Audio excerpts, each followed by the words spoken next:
Yo, what is up? So, we're gonna work on some more pieces. The infinite stream of pieces that we need for buildings.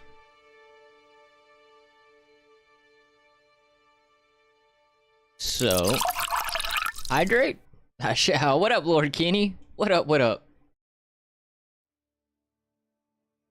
Internet working today. Yeah, I don't know what happened on that stream last night. I did a speed test, and my like upload speed was down to like 0.2 upload speed. It just shit the bed, and then like 20 minutes later, I did another speed test, and it was back to normal. Hi, man. Not much at all. How are you? I'm doing good. I'm doing good. Yeah, we doing good. We about to build more pieces. Oh, better speeds today? That's good? Yeah, I don't know what the hell happened. Internet just shit the bed for some reason. It straight shit the bed.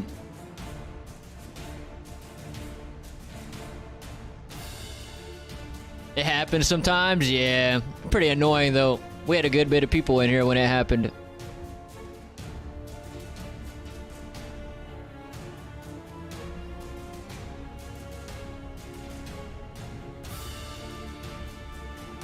Whoops. Yeah. Yeah. It's a pretty shitty time. Pretty shitty timing for that to happen. It'll be alright though. It'll be alright. Started working on some of my game menu stuff after the stream. So got a little bit of that stuff done. Getting ready to work on my inventory menu. I need to turn this music down a little bit. Eh. About right there. Yeah. Oh, nice. Yeah. Yeah. Got like the main game menu. You know, like the menu that comes up that shows like all the other menus that you can go to. I got that kind of set up. Or at least started. Oh,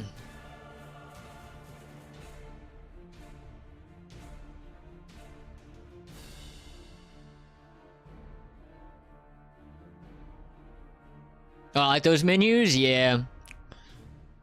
Yeah. Let me pull up Unreal Engine. I can kind of show you the setup that I got.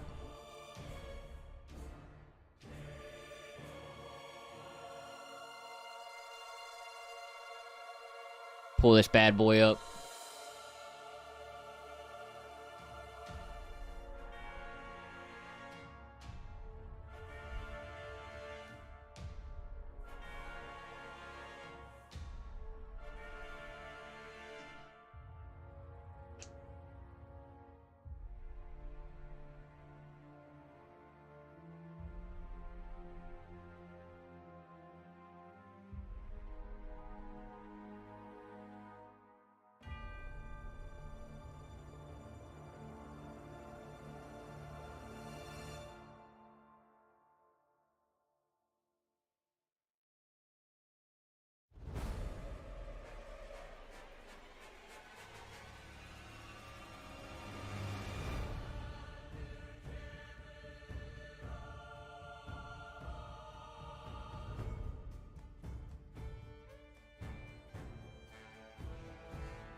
Gone back to my game engine code to make more, my game engine? What do you mean? Like you're building your own engine? Is that what you're talking about?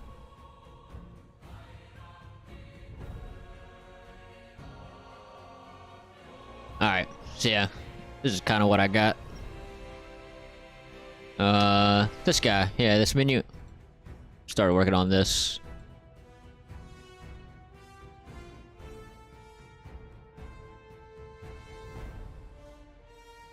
They don't do anything yet. But we're gonna get there.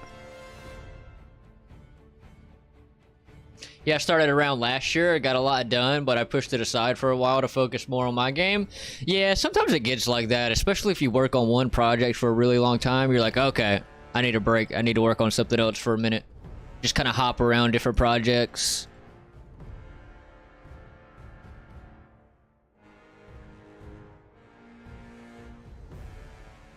I don't have a way to leave that menu yet.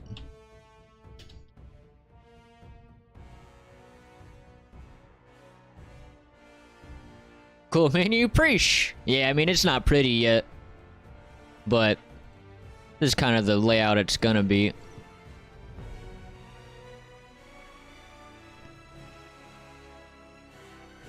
I tried making it pretty. I tried to make some art for the buttons and just absolutely failed at it. So I just made these little outlines for the buttons. That I could do. But I want to get like pictures that'll go above like where the words are. That kind of indicates what the menu is.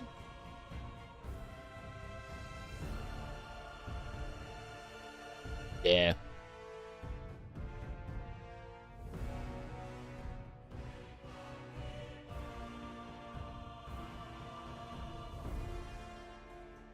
Cool.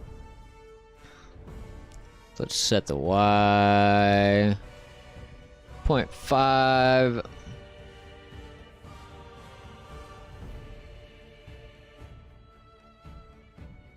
But hell yeah, how hard is it to build a damn engine? I bet that's hard as hell. I would have no idea how to do that.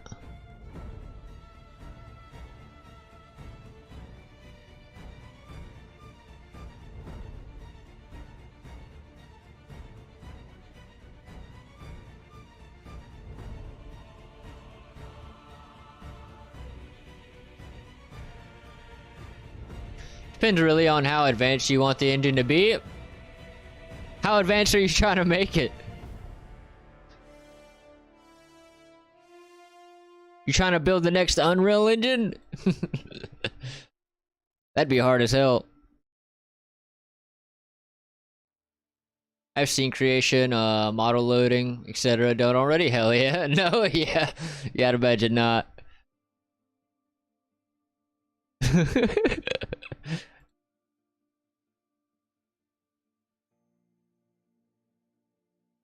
Well, hell yeah. Good luck on that. Good luck on that.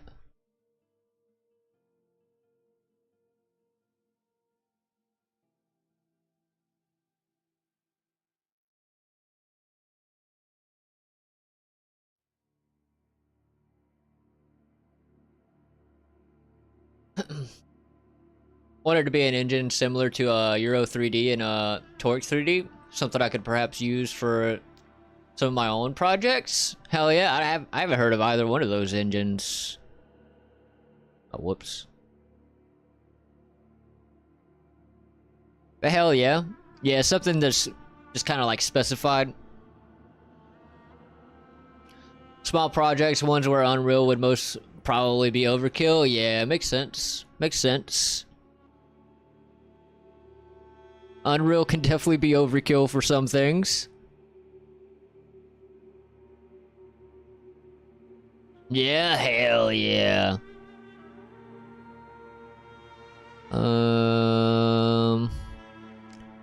Where is my modular block? I'm gonna call this modular half block. There you go.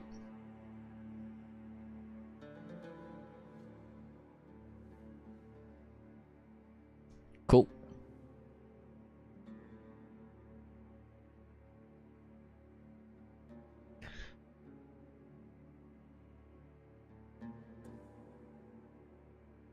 We'll put this here and here.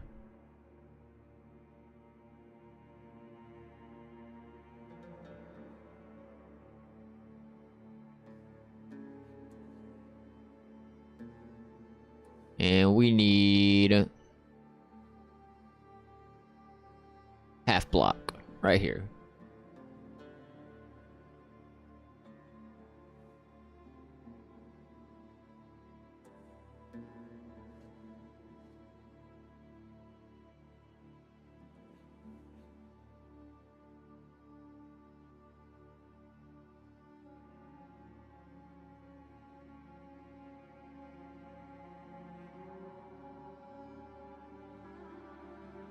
Should be good. See how it looks compared to the other block.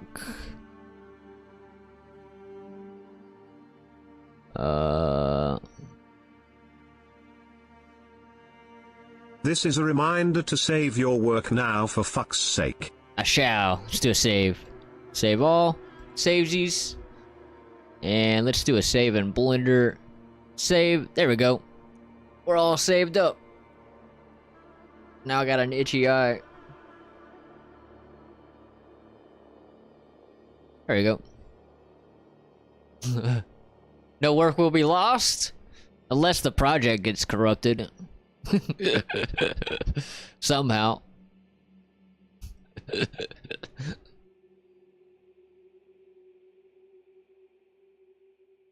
Hopefully that doesn't happen though. I do need to make another backup. I made a backup a few days ago. I need to update it.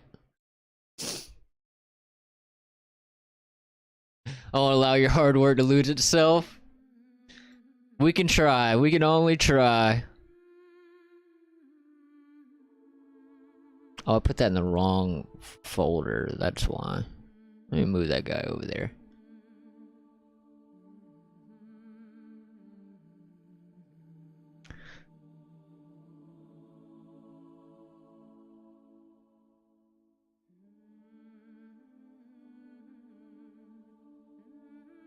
That guy. And that guy.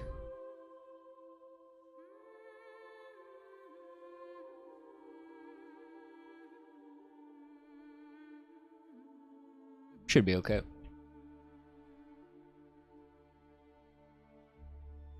Hard drive corruption has happened to me in the past. I didn't have a project I was working on back up and lost everything. Oh no! Yeah, them damn corruptions can definitely happen. I've had it happen to projects in the past, but it was like projects that were so shitty that it didn't really matter, but yeah. I was working on a mech combat game. It was so close to being finished before I lost all the source code. Oh no! I bet you do backups now, right? I bet you learned to do backups from that.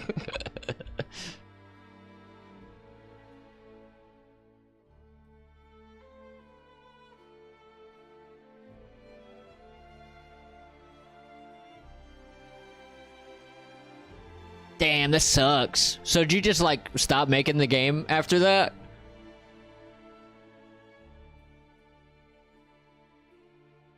GitHub, as soon as I create a new project, push a new commit after every change. Yeah, I need to set up a GitHub. I haven't set up a Git for this game yet. I need to. Right now, I'm just been backing it up. Backing the project into, zips. Yeah, I couldn't be bothered to go through it again.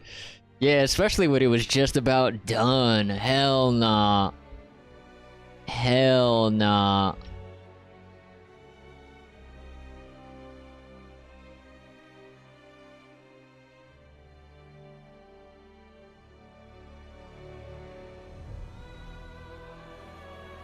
Yeah, I'm not that familiar with Git. I need to get a little more familiar with it. I've messed with it a little bit. Like, I've set it up and all that, but...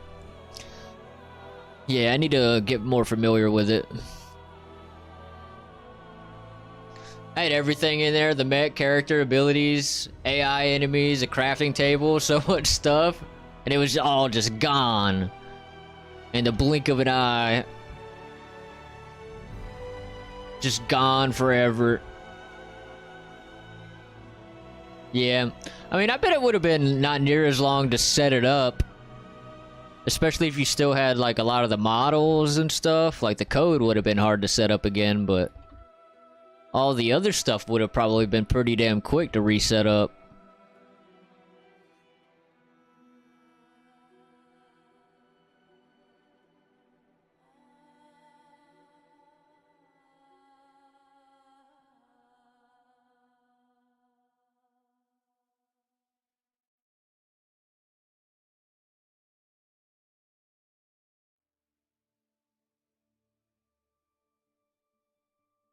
They were all free assets from Turbo Squid? Oh! Well, then it definitely would have been quick to set up. Hell yeah. Good old Turbo Squid. Turbo Squid and what's the one that I use a lot? CG Trader. I got some models up on CG Trader I've put up before. Cause if you upload models, you get more free like credits to download models. So I'm just like, sure, I'll trade some models, upload some of mine, get some other ones.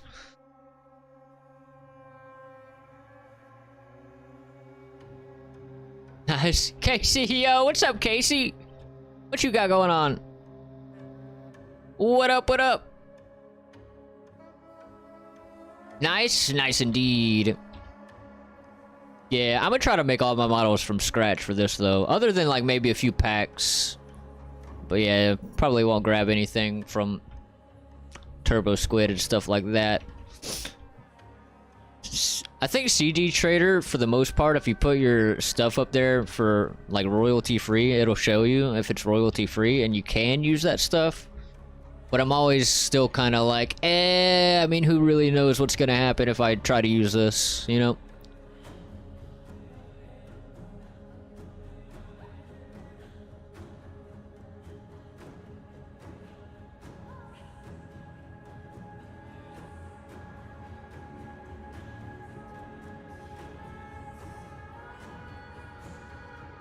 Cool. Do we got one new piece?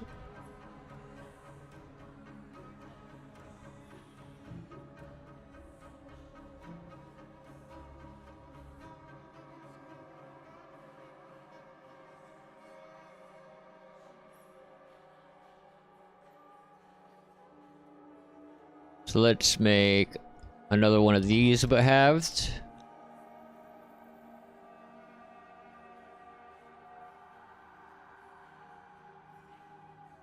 Removing metahuman default clothing, basically making them naked so I can model out proper underwear. Yeah, that's what I did.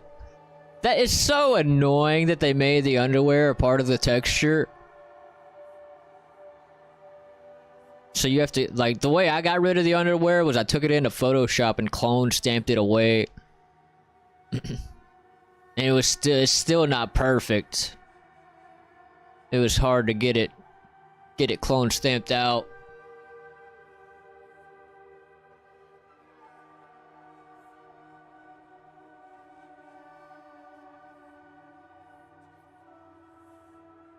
They should have just made them naked. They should have had the option to just have completely naked metahumans.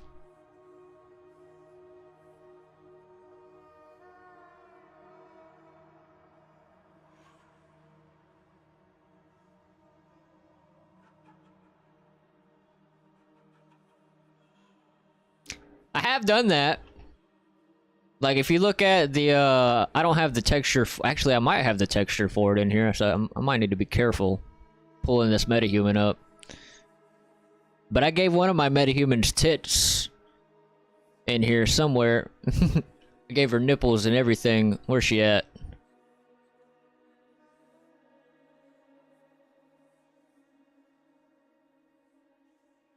Metahumans right here.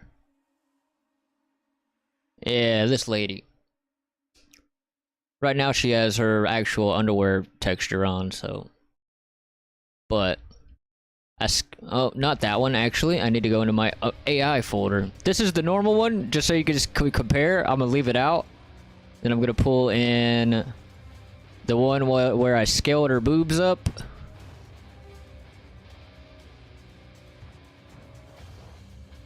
Right here.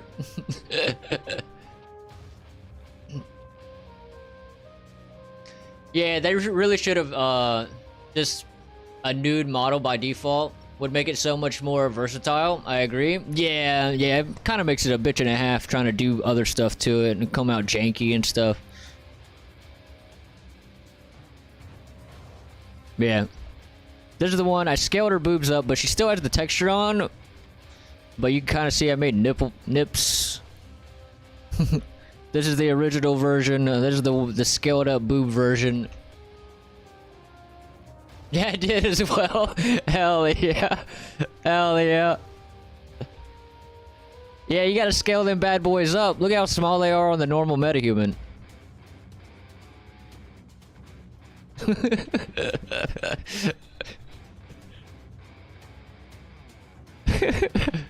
I might even try to add some jiggle physics, but I don't know if it's worth it or not.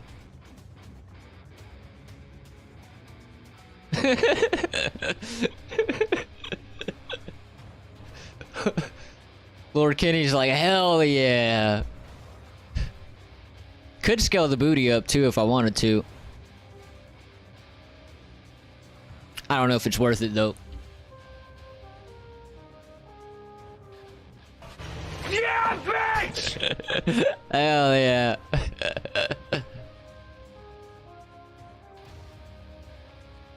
Think I've got a workflow though to fix it? What's that? To like fix the underwear to get rid of it?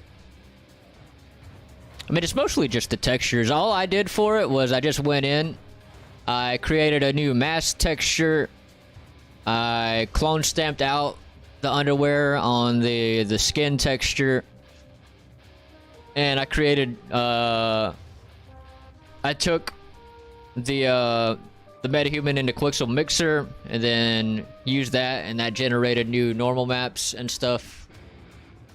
Florian, yo, what's up? What's up, Florian?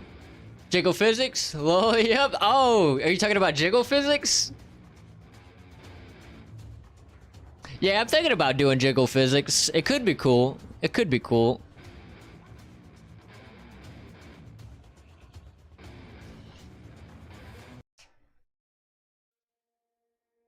Yeah, on the mesh, the material.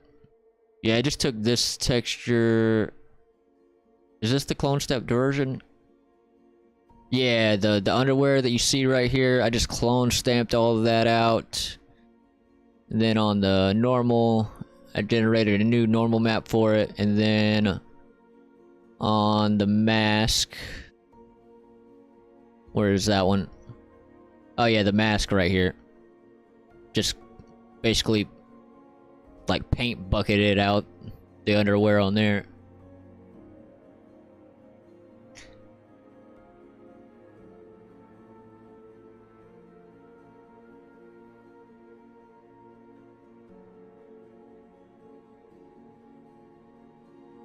Substance Painter? Yeah, I posted a shot of the progress. Just the booty shot though to keep it somewhat PG. Just working on the front now. Oh hell yeah. Hell yeah. Yeah, back I would say like back maybe 8 months ago or something like that. I made a full-on nude metahuman. Like I added all the parts. All the parts. Let me pull it up though. I'm gonna turn off screen cap, but I'm gonna go look at it.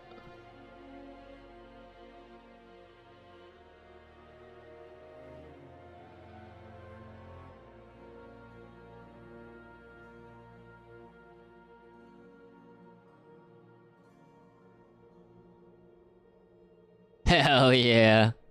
Yeah, that looks pretty clean.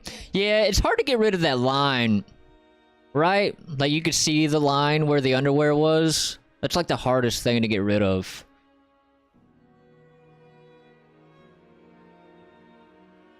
But hell yeah, looking nice, looking nice. But yeah, then you just put underwear there and it doesn't really matter that the line is there.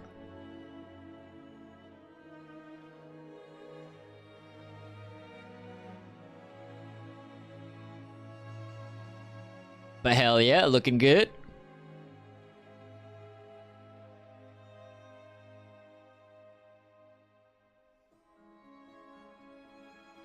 Alright, cool. Did I get this one done? I don't remember.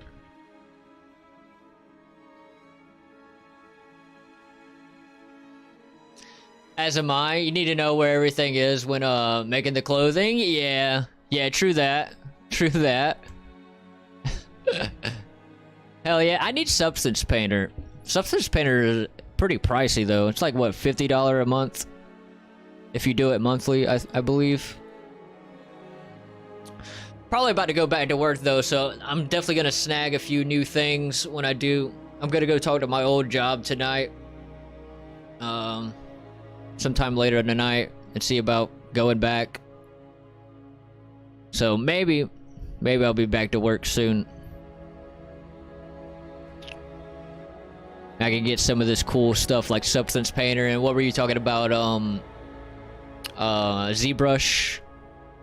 I looked into ZBrush yesterday and it was like pretty expensive. What, like I think I saw like 300 something for a year, or maybe more. I forget what it was. Like almost 400 bucks for a year. Yeah, I'll be matching the skin tone and normal as closely as I can. Yeah, it's pretty tough. It's pretty tough. I don't know how Substance Painter is, but maybe there's a way to smooth out the edges. I don't know. I've never used Substance Painter.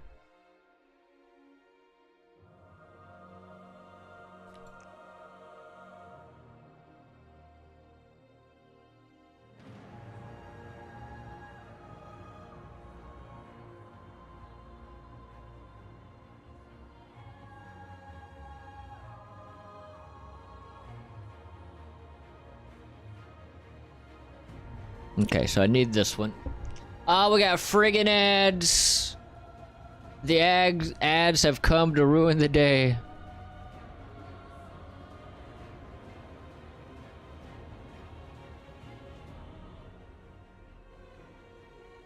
The friggin' ads again. Them damn ads. Them damn ads. They just don't know how to go away.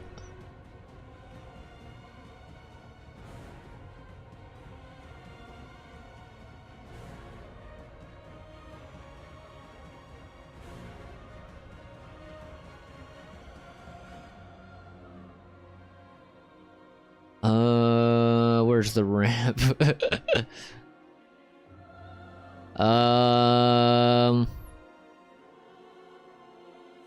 What did I name the ramp? I need to start organizing these folders. I'm getting a lot of models.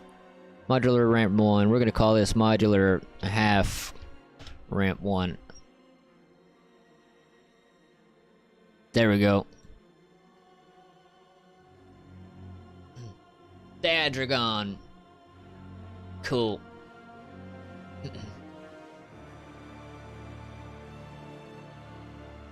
Yeah, ZBrush is a good chunk of change, but you could just buy it once as well. Is it just the once buy bit? I thought I saw a yearly payment thing. Or can you just buy it once and be done forever? You know, you can still buy Substance on Steam for the payment permanent version of the current year. What? Actually, I think someone was telling me about that, but you don't get any of the updates, right? Like, you just get that version of it and none of the updates?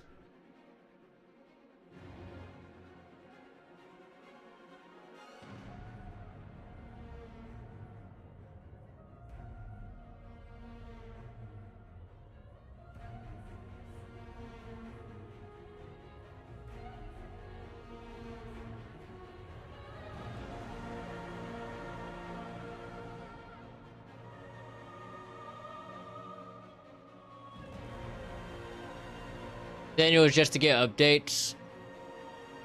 Yeah. Yeah, that's what I thought.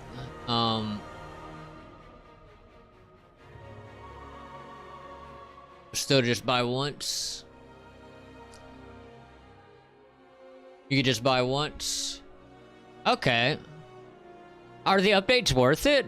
Like, how often do they update?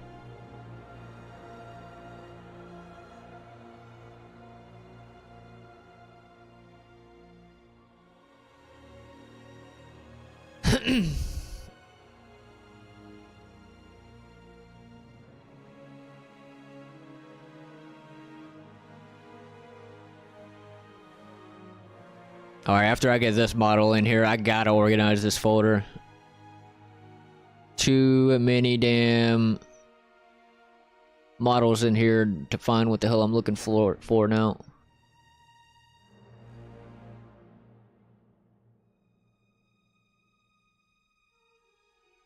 Modular half ramp 1. I don't see it.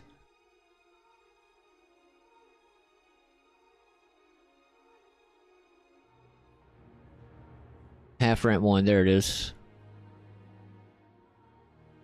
Half ramp 1, there we go. Yeah, yo. That's a poop model? What's a poop model? What up?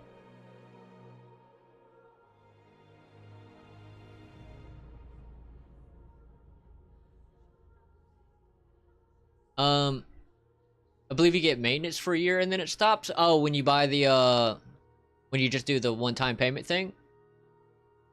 Yeah.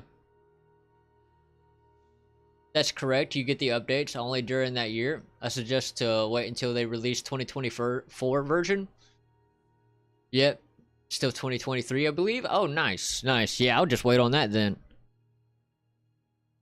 I will wait on that.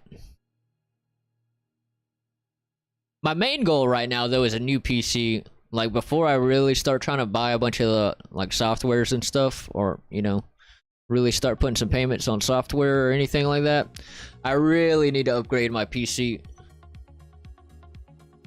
My PC be struggling sometimes.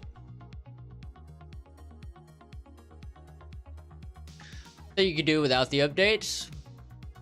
There's enough in the current version to do everything you'd ever need. Yeah, that makes sense. Makes sense.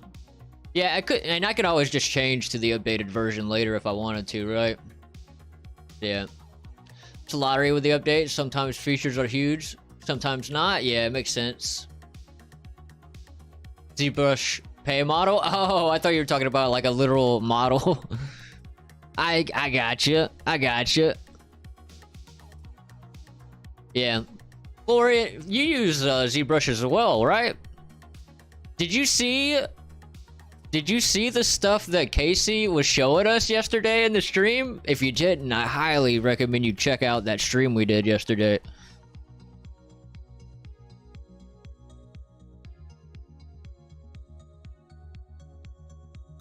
Cause that shit was wild.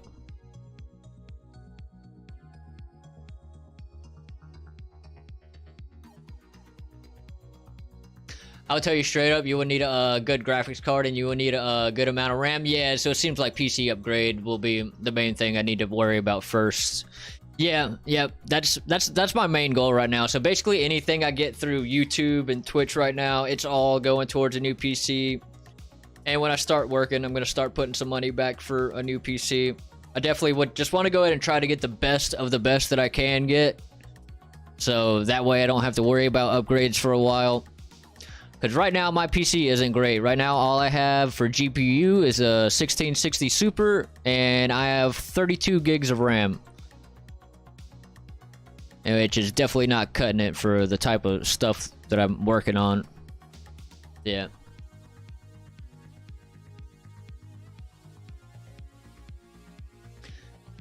Thanks for telling me. I need to check it out. Yeah, definitely check out that stream. It was like towards the end of the stream, the one we did earlier in the day. Yeah, there was some cool ass shit in that stream.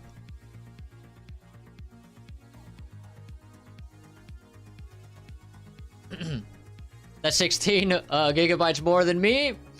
Yeah, 16. I was on 16 for a while, and it's rough. Is that stream 26? What stream are we on now? Here, let me pull it up. I'll just pull it up. But yeah, I was on 16 gigs of RAM for a while, and it was not enough. I mean, 32 is barely enough. Especially if you do like big open world type stuff. 32 is definitely not enough for that. It was 25, I believe, right? When did this one?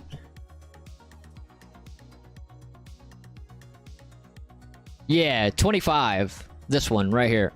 Like towards the end, I got into a call with Casey, and he showed off some cool ass shit.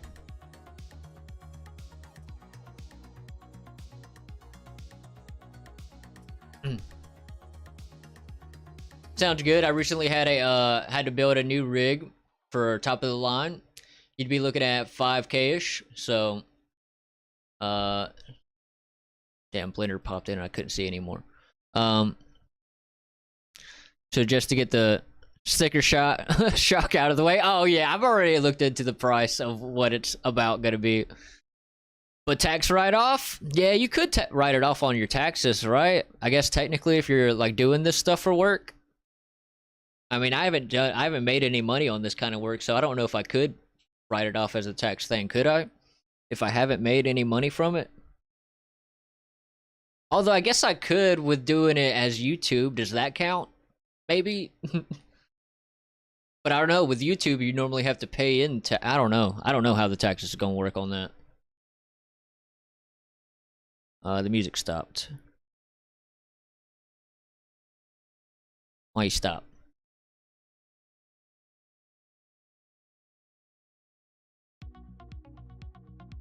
Not that one. Or the next one, you son of a bitch. YouTube playlists. Turn shuffle on. There we go. Junum! What's up, Junum?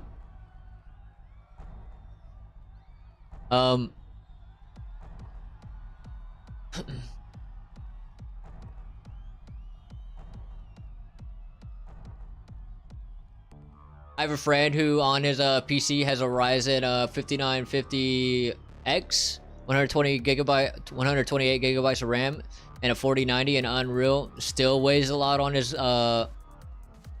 Of course, he doesn't struggle, but he gets a good 50 gigabytes RAM. Did I read that right? Yeah. Unreal Engine is crazy on hardware. Like, yeah.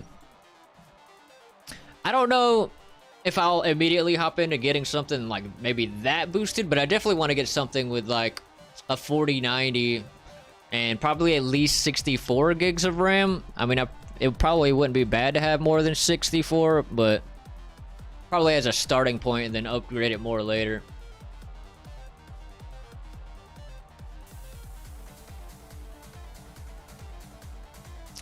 It's a business expense.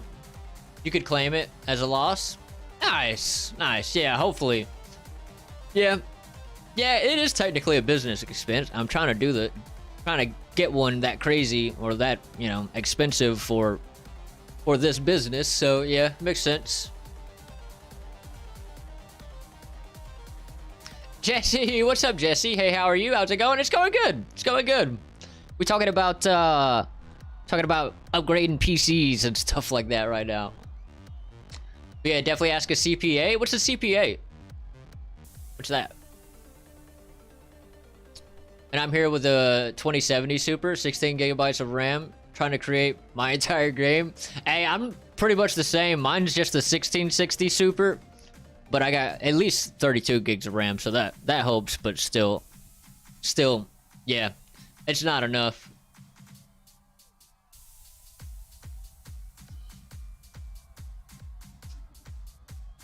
That's one of the... Hydrate? I shall. But yeah, that's like one of the main reasons why I'm not going full open world, because like my PC just wouldn't handle a full-on open world. That's why I'm doing things more like zone-based.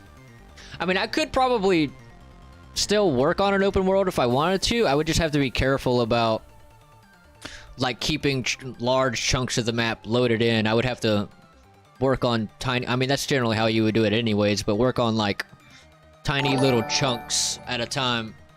Who dat? What was that? Rideron S just subbed? I appreciate the sub. I appreciate...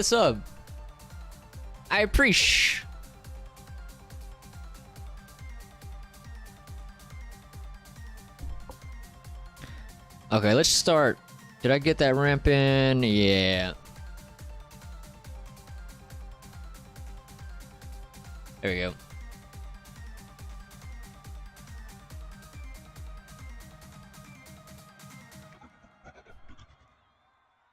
Enable nanite.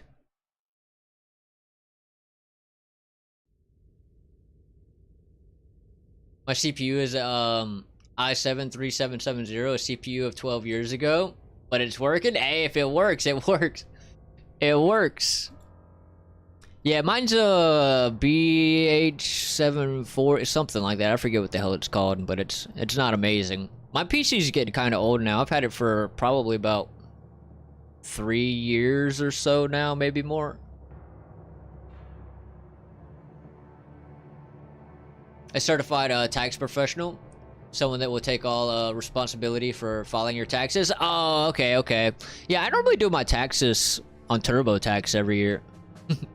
That's how I've been doing it the past couple of years, but yeah, probably not a bad idea to just ask somebody like that. I have a 3060 RTX with 32GB RAM and Ryzen 7 1700 CPU, and it's running smooth. Though, however, yes, you're right about the more demanding RAM for Unreal Engine. I guess because it's a big piece of software.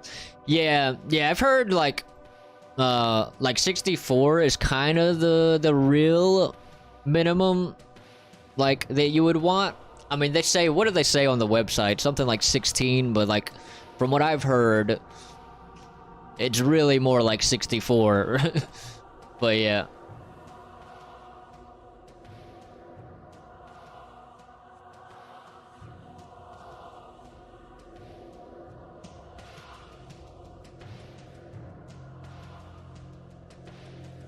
Here we go. But hell yeah. Yeah, I gotta get me an upgrade. I gotta get me an upgrade for sure.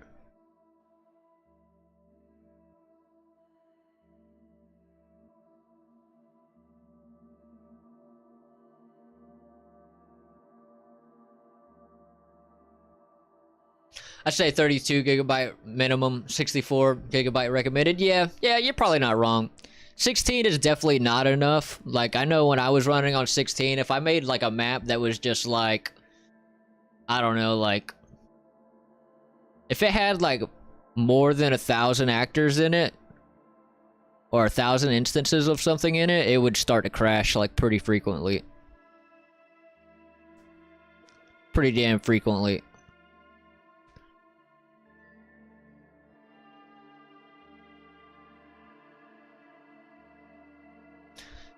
For Unreal Engine 5, yeah.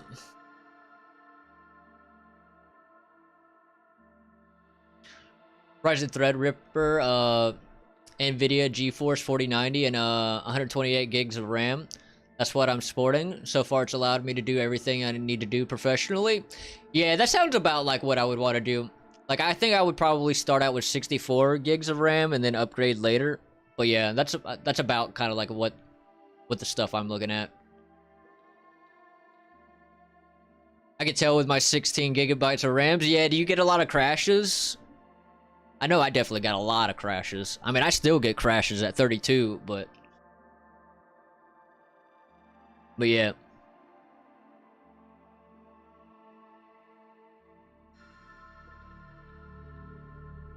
I have one quick question. Have you ever done a conditional objective in the game where you set the condition for a player to complete the objectives? I have. I have indeed. I do, yeah, them damn crashes. I still get crashes pretty frequently now. Pretty damn frequently.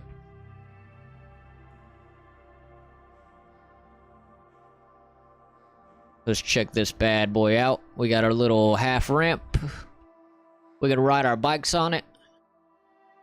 Do some cool bike tricks.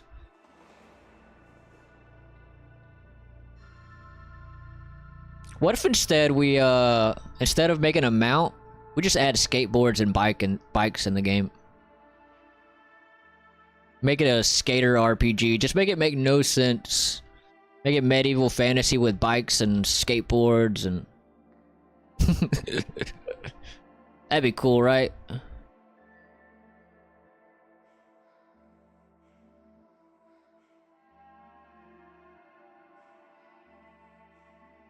Can you show me an example, please? I could show you a really dumbed down version. But, like, actually setting up a full system like that would take a long time. So let me just go to my third-person blueprint. Tony Hawk's cross with The Witcher 3. Yeah, pretty much.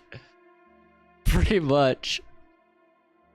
So, The way I set it up before was I made a blueprint actor class called objectives underscore BP.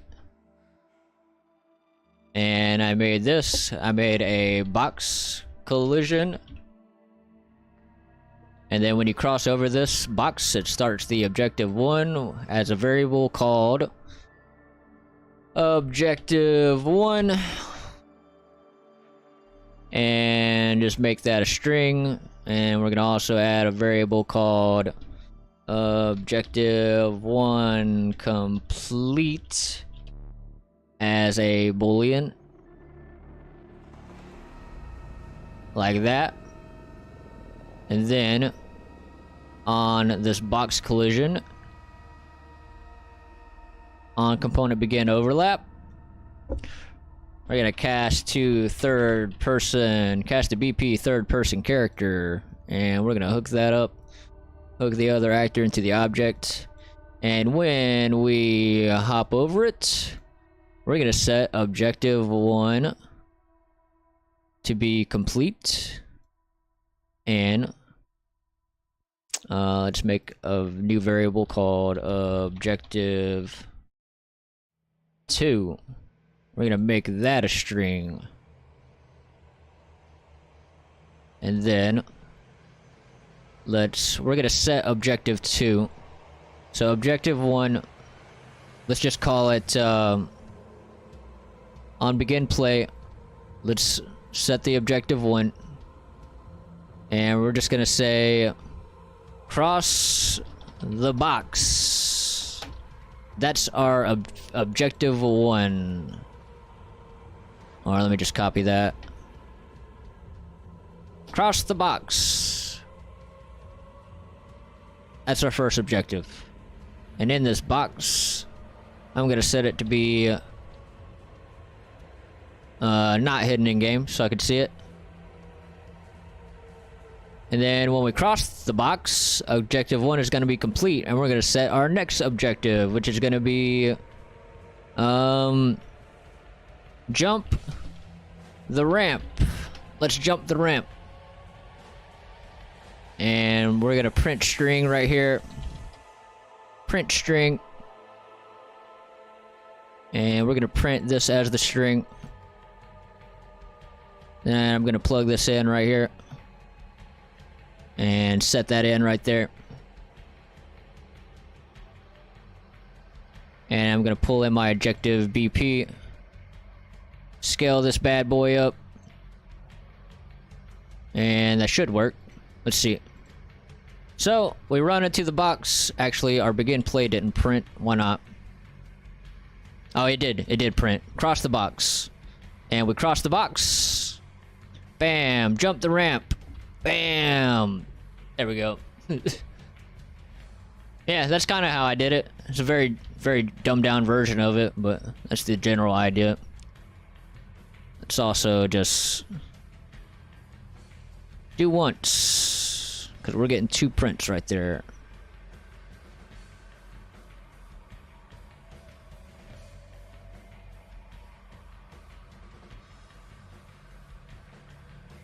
And then, yeah. That's a very, very dumbed down, simple version of it, but that's kind of the idea behind it. So, objective 1 complete, jump the ramp, and then you could add another box collision there that says when you go through that, objective 2 complete. Obviously, you'll want your actual code in there, but yeah. The general idea behind it.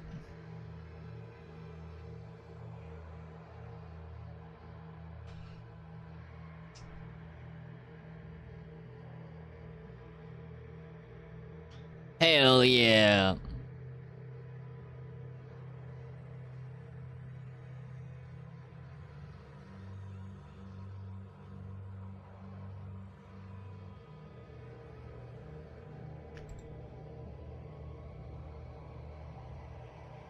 Okay, we got to that piece. Let's find this guy.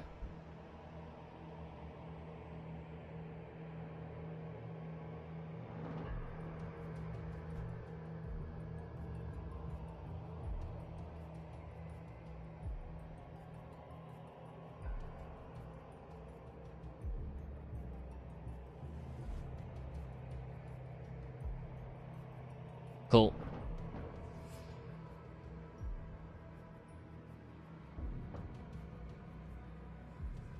That's probably gonna be right on my play start. Yeah, it pushed me out. It pushed me off. Where's my play start? My player start at? I don't even know where it's at. Right here. Let's move this guy. Thanks, I guess I'll have to add more stuff to make it more interesting. Yeah, that's the general concept behind it, though. It's really not that hard. It's just, you know, setting the objective. When that objective is done, set it as complete, and move on to the next objective. And, yeah. And then another way, say if you're saving it, because I know you were asking about saving it last night, just to give you an example of that. You would want to save the variables. Let me pull it back up wherever the hell it was.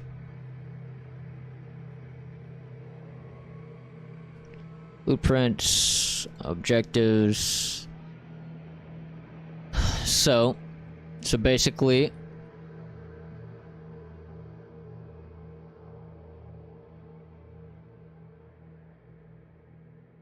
you could at begin play add another boolean called is objective 1 complete, and add a branch. Actually, you don't have to make that new boolean. If objective 1 is not complete, then set this objective at begin play. You would want to save this objective 1 complete.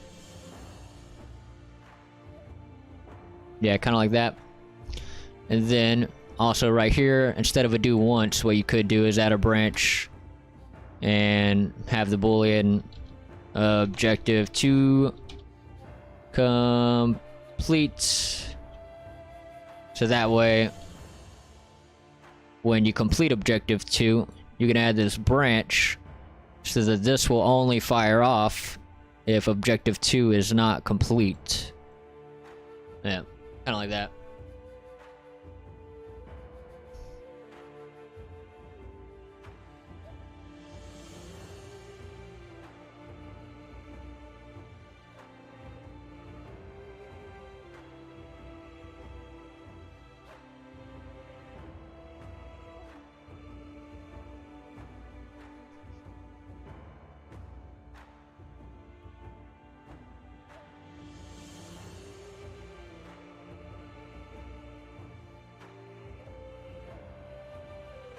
Yeah.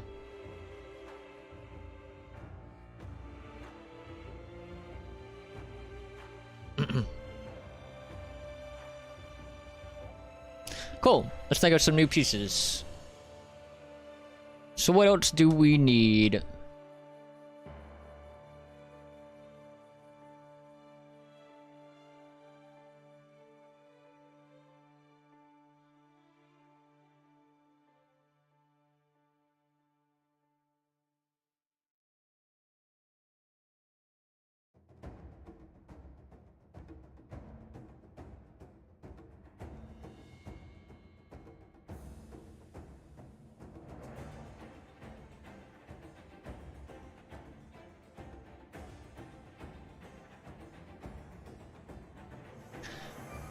Let's see, what do we need?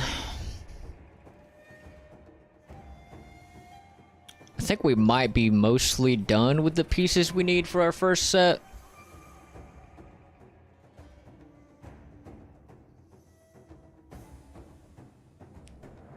We could make another rounded window.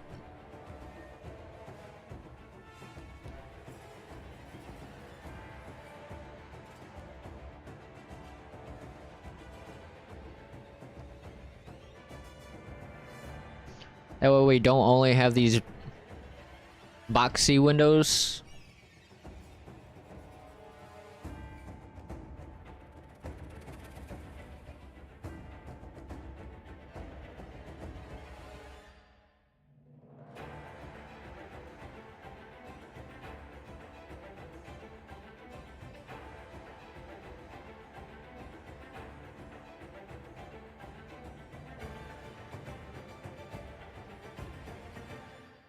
Trying to think of the best way to do it. Let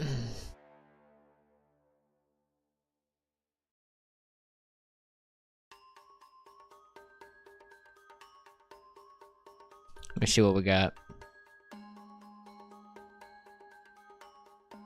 Let's make a cylinder.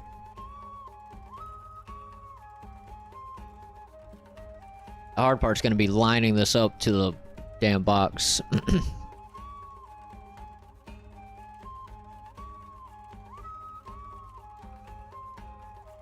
To the box that's already there. Actually, maybe not. Maybe not. Oh, we got friggin' ads. We got the ads.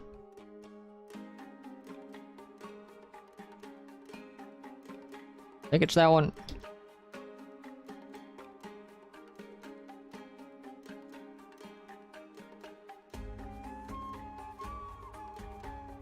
So let's delete that guy. Delete all the way to there. Oh, what the hell? Oh, I went the other way. I wanted to go this way.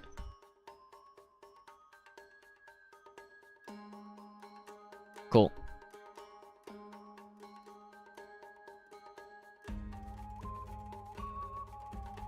Let's add a Boolean.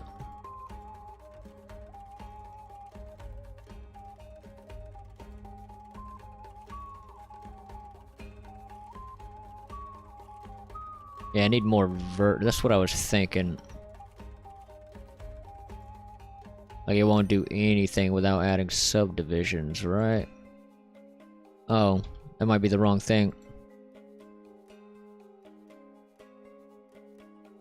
Okay, for some reason we have 2 windows here. Right.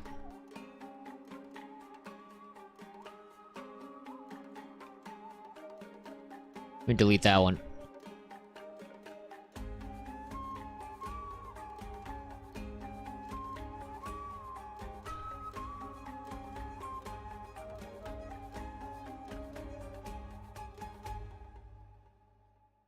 That didn't do what I wanted it to do.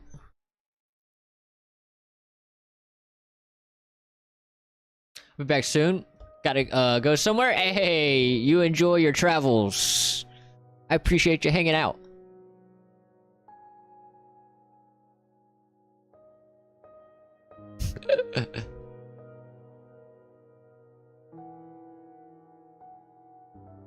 Let's see.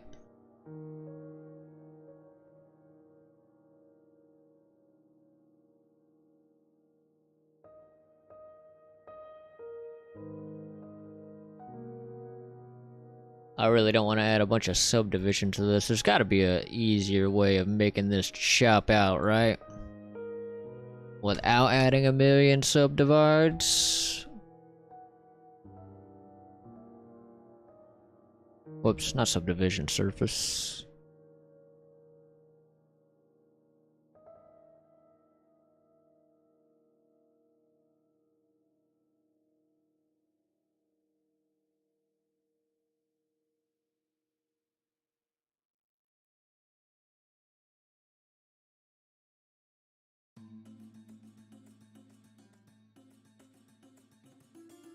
Pumpernickel, yo, good day, people. What's up, Pumpernickel? Thank you, catch you later. Yeah, you have a good one, man. What's up, Pumpernickel? What you got going on?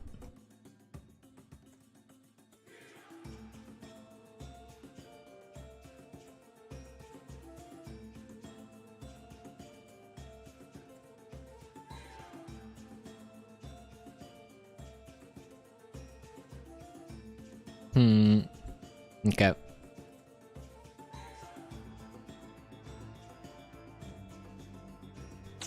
Just add in a cube and test something. Because I did it the same exact way. Pull this guy in. Boolean. That guy. Yeah, okay.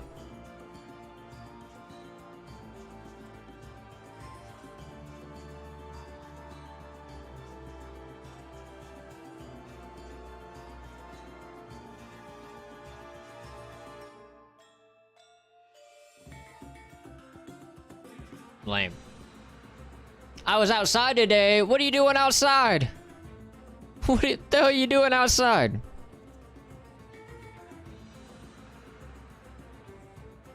That's for, like, normal people. Only normal people go outside.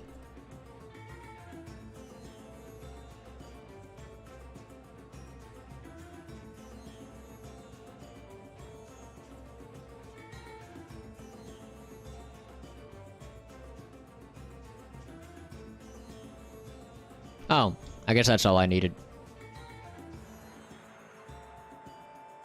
Well, in that case, you come back here.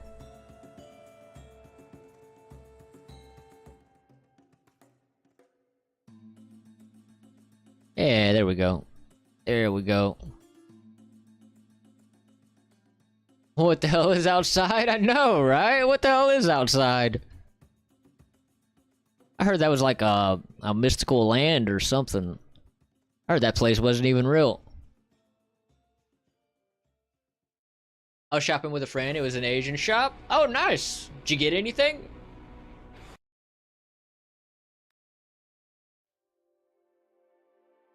Did you get anything cool?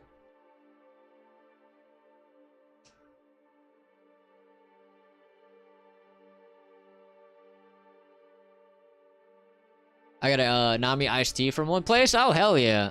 Oh, that was good. Pretty nifty.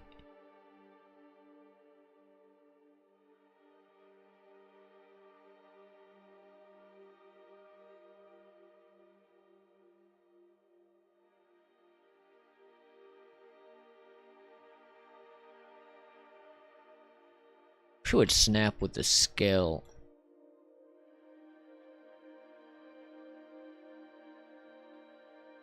Cause I need the side to snap.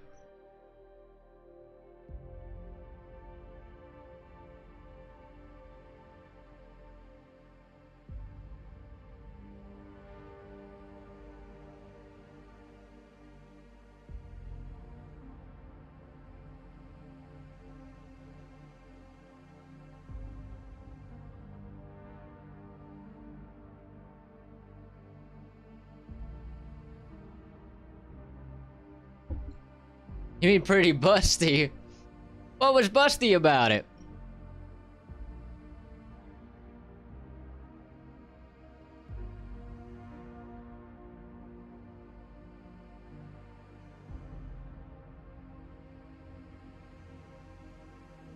Let's see about that.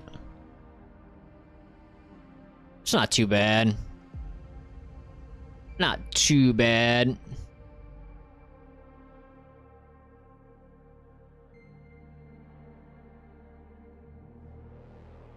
I think I could live with that.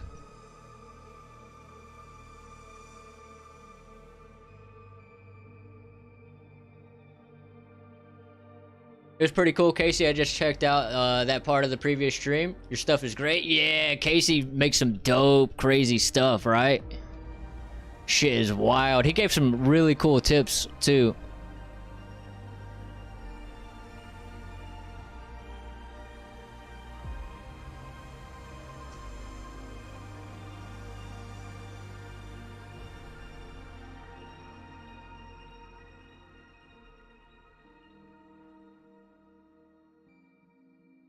Now we got big arguments to confront? What? I don't think I quite get what you mean. What you mean? What you mean?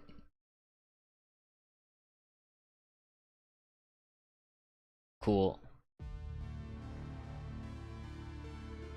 Yeah.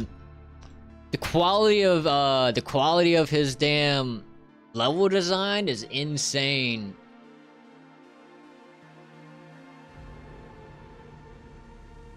By the way, your stream is in the category of Roblox here on YouTube. Let me go fix that. We don't need no 8-year-olds coming in here right now.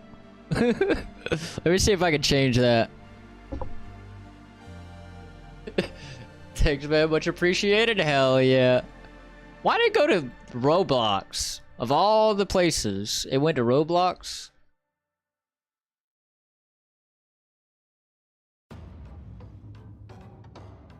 Just, Google Nami One Piece. Alright, one moment. Let me just fix this category thing here. What category should we put it in? Let's just throw it in The Witcher 3. The Witcher 3, that works. Get it out of Roblox. Did that fix it? Let's give it a little look. So what are you doing with that window there? I went in to fix the category. Oh, you're talking about the window and the thing in the blender? Alright, so let's see. You said look up Nami One Piece? Nami One Piece?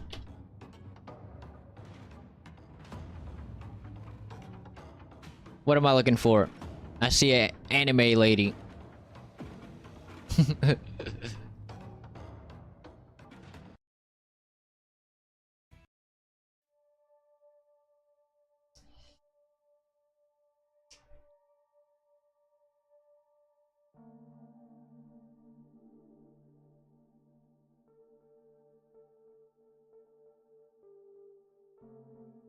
Alright, let me see if that fixed the category too while I'm over here.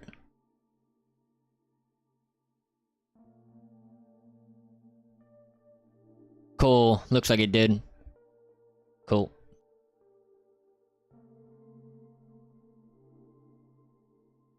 There we go. Cool. So we got like a rounded window piece that we can add into the mix. That way we don't only have like rectangle windows. Let me just apply that boolean. Cool.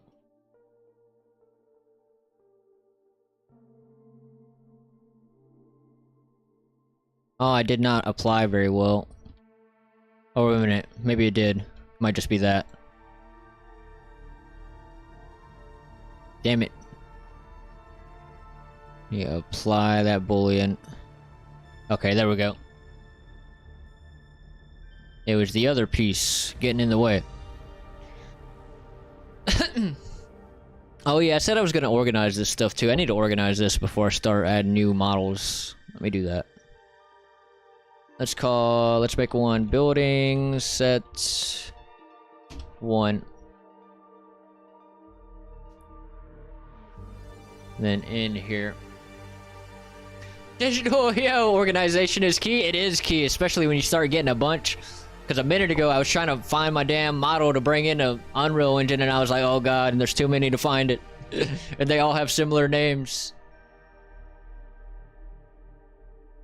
Are you doing all the buildings in Blender? Yeah, I mean, I'll probably use some stuff from some packs, but yeah, we're doing a lot of the stuff in Blender. Well, what up, Digital? What you got going on? What up, what up? Alright, let's call this walls. And let's just find our walls. Have floor. Wall.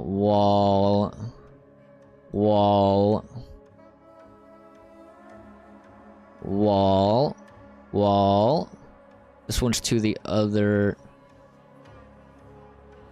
What is this one? Let me look. Yeah, that's to our other building set, so I'll just wait on that one. Let me just grab that one. And that one. And that one. We can grab this one. And that one. Not much, just got back from the hospital. Sounds like my boy has had his last 4 feedings entirely out of the bottle, so he may be coming home this week now. If he keeps it up, oh hell yeah. Other than that, sifting through the marketplace a little. Hell yeah. Hell yeah, that's gonna be exciting. Bringing him home, that'll be dope. Sifting through the marketplace, what do you mean? What marketplace? You talking about the Unreal Engine marketplace? Or some other marketplace?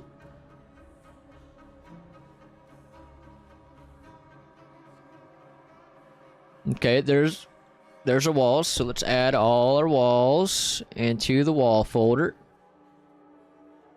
Let's make a new folder called floor. Oh god, not that. We messed up. Let's actually type in there. Floors. Now let's grab all our... we'll add that into floor, sure. Floor. Floor.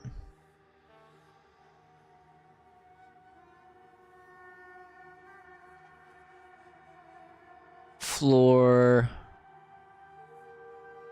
And that one into floor. I'm gonna add these into floor. And that should be good. So let me grab all of these, move them into the floors folder. Unreal Marketplace, looking for some placeholder stuff in the freebies. Oh, nice. What kind of stuff are you looking for? They actually got a good chunk of some decent stuff. The only thing the Unreal Engine Marketplace is lacking on free stuff is like good animations. They need more free animations. I mean, they got like the advanced locomotion system, and you can snag some decent ones from there, but not when it comes to like any kind of combat. They're lacking any kind of free combat animations other than shooting guns. They got a free weapon, like, shooting pack. But I literally never make anything that involves shooting guns. Or very rarely.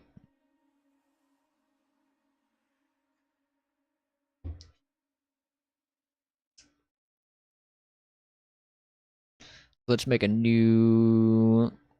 Oh, we need to add this into floors, actually. Yeah, that one. So let's make... what is this? This might be a wall.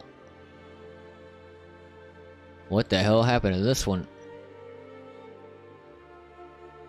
Why does it look like that?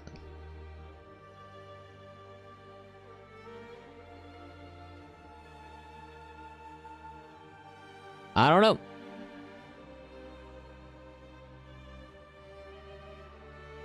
I don't have any models that look like that in the project, but I apparently have one right here that looks all janky.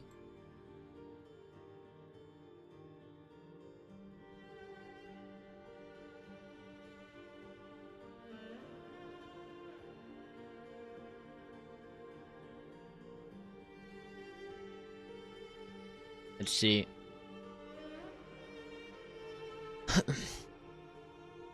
That friend I mentioned has bought a learning course on Humble and wants to start coding.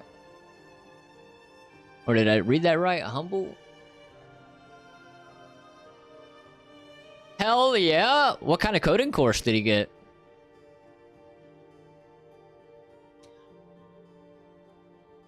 Pretty much just different character and weapon models. I'm gonna have to make most of my assets from scratch because I have a very specific visual style in mind. Yeah, that's kind of why I'm having to make everything from scratch too. Yeah, but it's okay. It's okay. I don't mind. It's just time consuming. Looks like an issue with the Boolean. Yeah, that's what it looks like, but like this is a piece that I added into the project like a while ago. And how it looks in the project is not like that. Like if I go find it in here, it looks fine. Yeah, right here.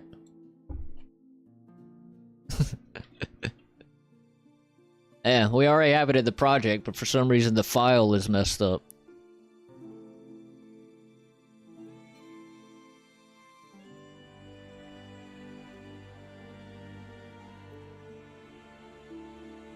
I don't know, it was reduced to 20 bucks or 50 from hundreds? Oh shit, that was an expensive one. Hell yeah. Yeah, some of them courses are useful. I bought a Udemy subscription at some point and followed a bunch, and it helped a lot. Might just be like that in that particular viewer. Yeah, that's kind of what I was thinking. It was just kind of wig it out in this 3D view thing. Maybe. I'm kind of curious. I kind of want to bring it in and see what it looks like. Let's see. Let's see if it's actually janky. Said failed to re-import object redirector. It won't let me bring it in. Oh, wait a minute. There we go. Let me pull it in over here. Okay, it is just the viewer. It looks fine here. Weird.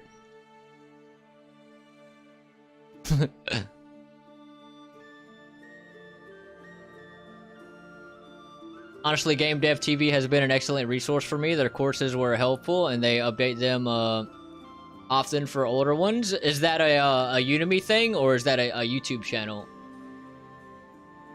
I watched a shit ton of the Udemy courses for a minute there, and it really helped. Like as far as like learning the blueprints and stuff.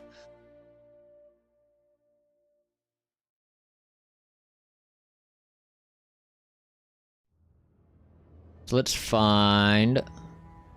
finish our organization here.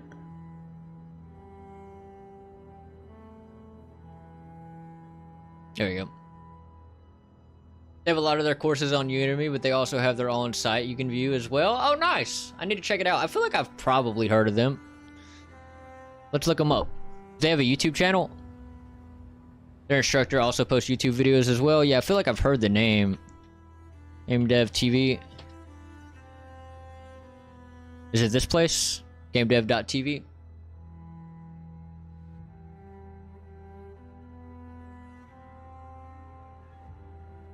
Yes.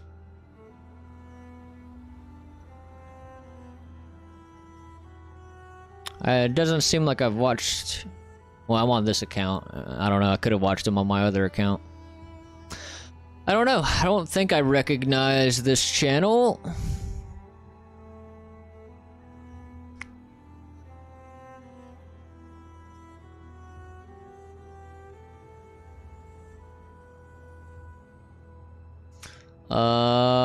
I'll give him a sub. Check him out. Oh yeah.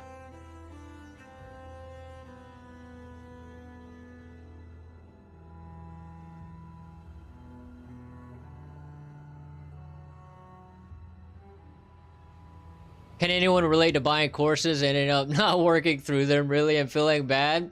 Not really, because when I did Udemy, I just bought the subscription and I just did the courses that were on the subscription. I've never like actually like paid for the course. I just bought the subscription. I have started courses though, and like when I did that, there were a few that I started and didn't finish. So there's that. But yeah, I would say probably like half of them I started and didn't finish, and then the other half I like finished all the way through. So I guess kind of similar. I started some and didn't finish them. Yes. Have you done that, Digital? Or no? Or that was the yes to the channel. Bought a couple of the drawing and digital painting courses that I never finished or started. Yeah, but when you buy them, they're still just sitting there, right? Like you can always just go back to them at some point. Right?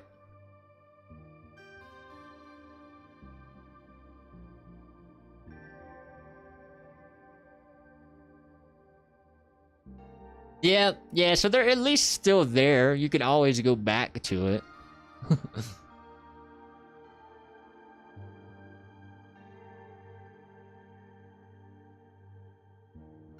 But I know, like, it's kind of like when you, like, get distracted from finishing a video game, it's kind of the same thing. It's, like, hard to go back to that game if you just don't finish it right then and there. Like, for me, if I play, like, halfway through a game and then I, like, start another game and then finish that game and then I think about going back to the game I was playing before, I'm just like, nah. And just never go back to it.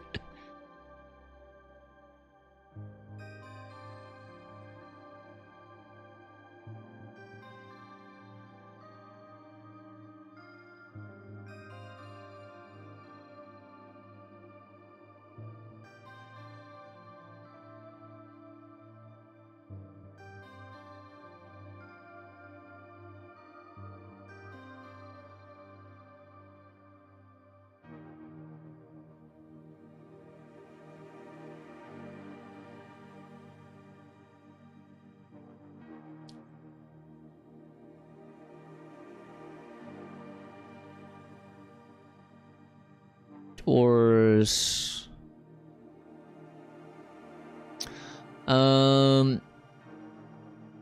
Door frame. Make a new folder called frames. Frame. Frames.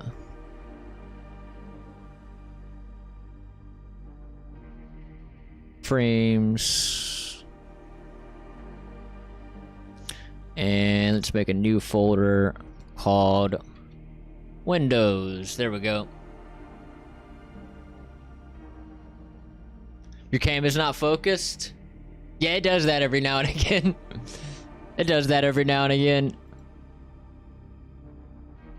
Appreciate you letting me know. I think it's focused now.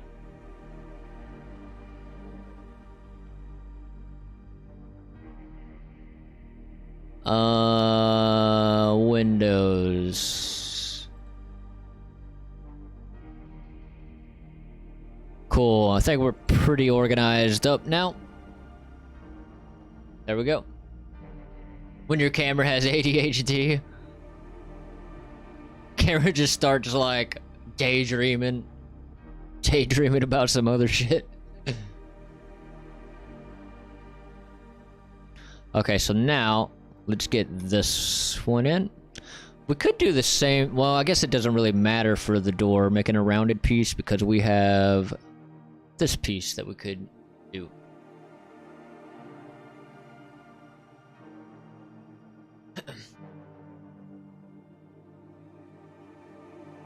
I feel that the same with the game you explained. If I want to play it again, I always restart completely and play it through. Yeah, if I do go back, I don't start the old save back. I start a completely fresh game.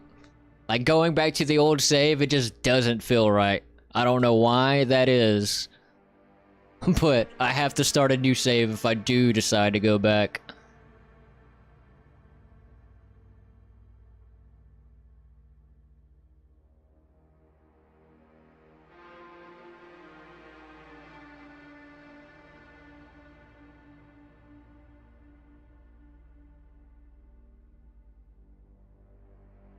Cool.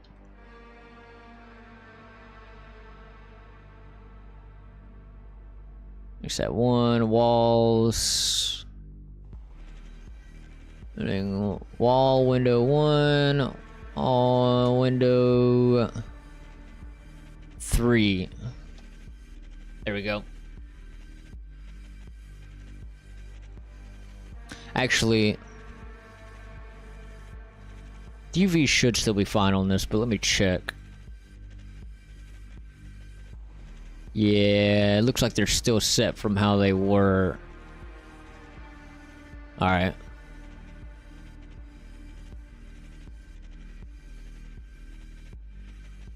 Walls. Window 3.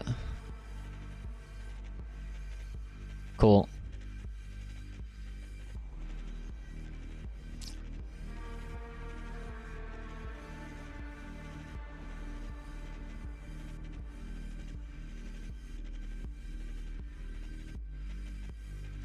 Are you willing to do one episode in Blender making buildings like this in this tutorial? We could. We could do that. It's not that hard though. It's just making like different shapes and making sure the UVs are right. But I could go over that, making modular pieces.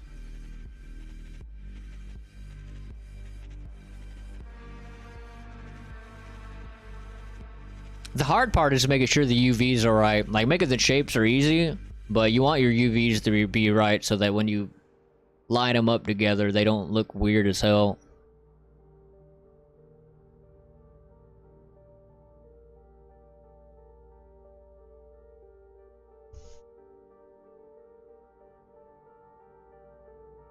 Like, you don't want one wall to have bricks going this way and then the other wall to have bricks going some other way.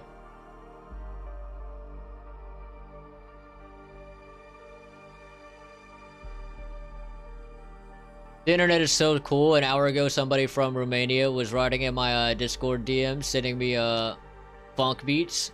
and asked about my opinion. Yeah, the internet's crazy, right?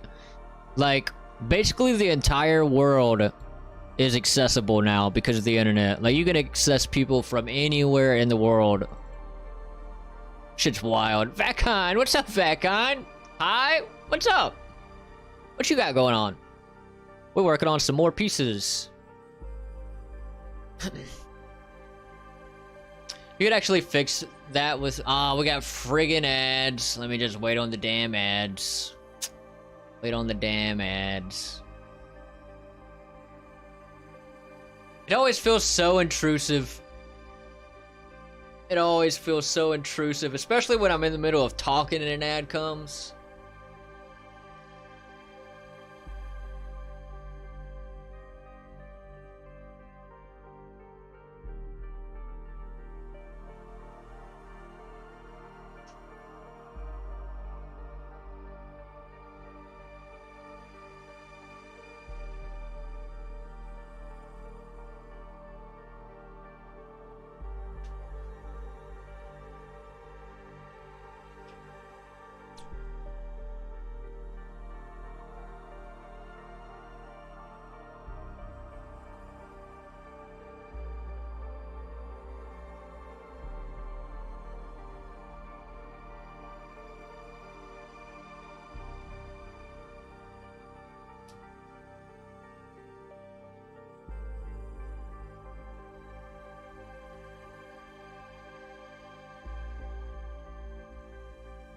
Alright, I think the ads are done. Ad strike? Oh, you just went to the YouTube side?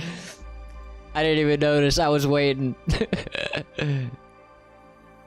Ad strike and Twitch, so okay. Switch to YouTube. That is over? Yeah. Alright, so let me finish what you're saying. You can actually fix that with some extra modeling work on the walls, or making the walls out of individual pieces stacked together. What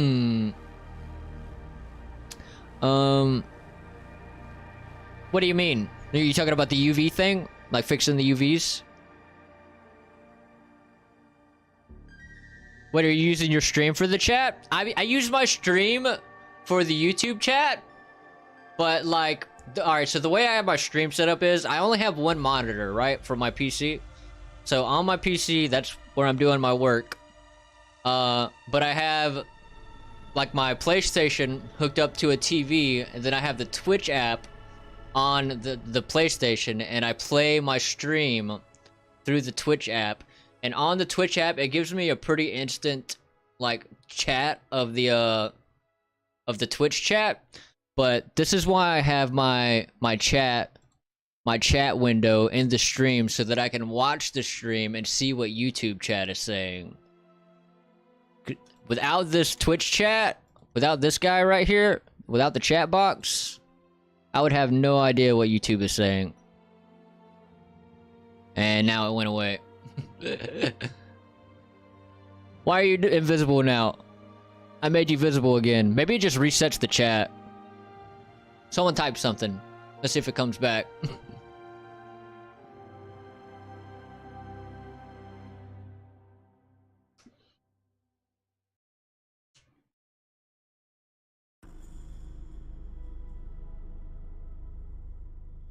And watch, I just broke the chat box by doing that. Oh, there it is.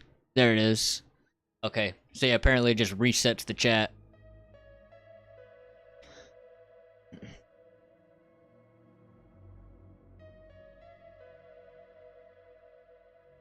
I see. I know an app for Streamlabs to see the chat on phone and tablets, but I don't know if this is working on PlayStation. Yeah. Yeah, the other option is to just do an overlay, and I hate overlays because then that would show in the stream, like if I used an overlay. So I just do it this way. It works. It works.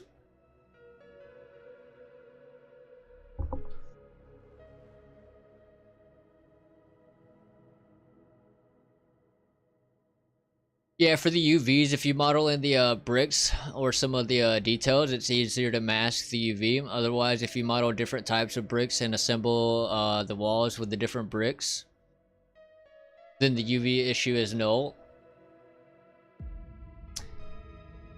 Yeah, well, luckily I haven't really been having any UV issues. It's just tweaking a lot of shit to making sure they're right. But yeah, UVs is kind of the shittier part about making modular pieces. It's crazy how many pieces we have, but we need like probably 2 or 3 times as many as what we have to get all the building types that I want. Like, we basically need to make another version of all of these pieces that are going to be a thinner version of it. And then I want to make some other just detailed models of just other things like accents and stuff we can add here and there. But we're getting there. We're getting there. And I also need to make like planks. I haven't even started on the wooden planks yet.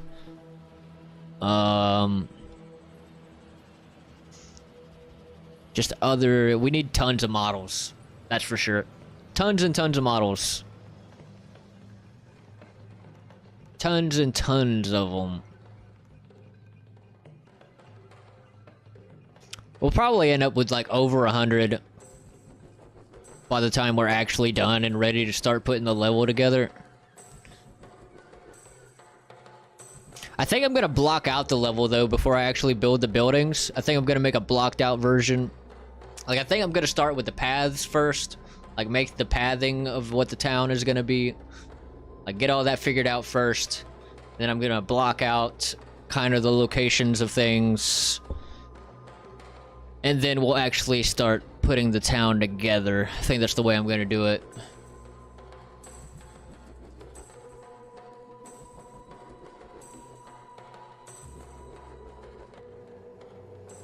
So that should be fun. That's the part I'm excited about. That part's gonna be fun. Like, actually putting the town together when all these pieces are done.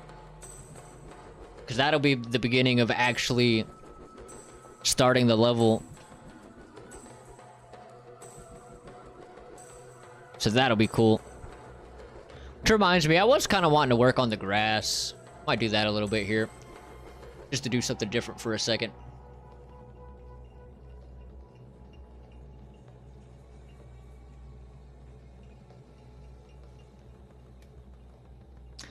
One thing that will help your workflow would be to start with something simple like the planks, because you can use those planks then to make the other pieces like your door frames. Yeah, actually, the dude that we were talking to in the stream yesterday, he was basically showing me that workflow. Like, just start little pieces and then make other shapes out of the pieces that you make. Yeah, you should check out that dude's work.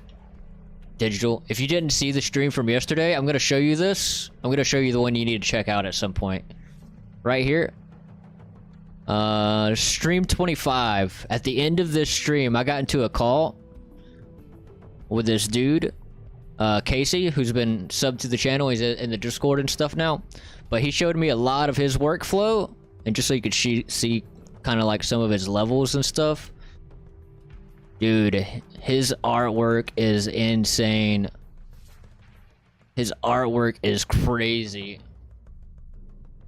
Yeah, definitely check out the end of this stream. And this dude, he talks about kind of like his workflow for like environmental design and stuff. He had some cool ass tips in there.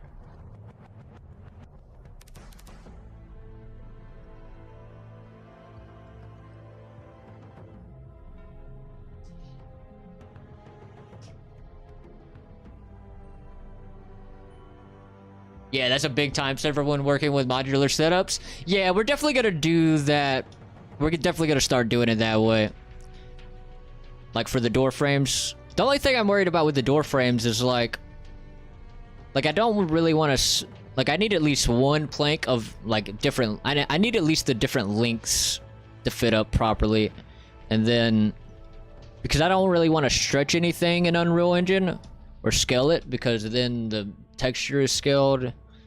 So I gotta figure out, I at least need like certain lengths of planks and stuff.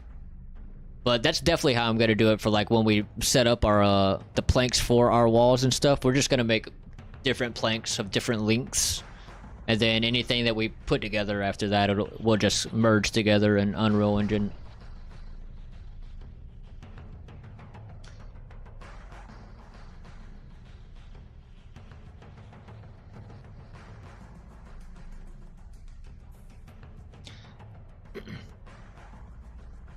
Hell yeah. Alright, I'm gonna do a quick pee break. I will be right back.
Alright, I'm back.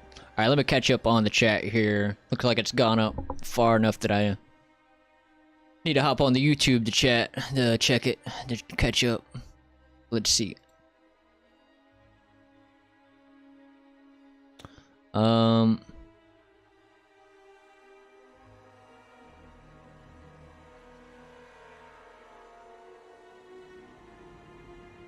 Yeah, it's a big time saver when working with modular setups. Yeah, it's crazy how simple some temps are. Sometimes the amount of detail you can make out of this oof. Yeah, just making like small pieces and then just making bigger like interesting things out of it.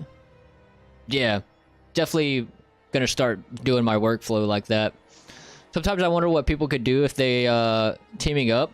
Saw a young dude like 17 or so, and he was has some amazing Blender skills. Showed it on YouTube like a comparison. Yeah, some people like would do crazy in teams, for sure.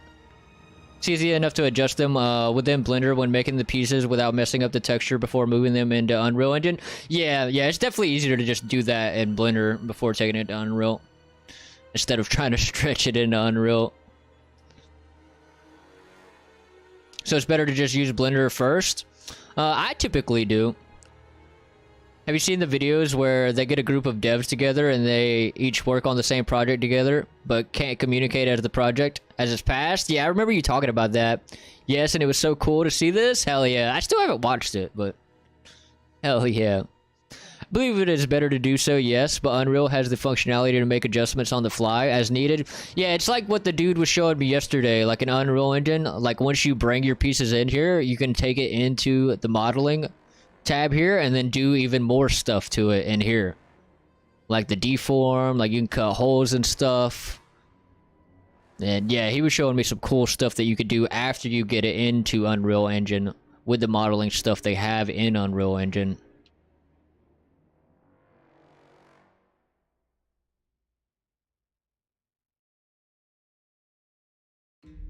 Okay, thanks. Yeah.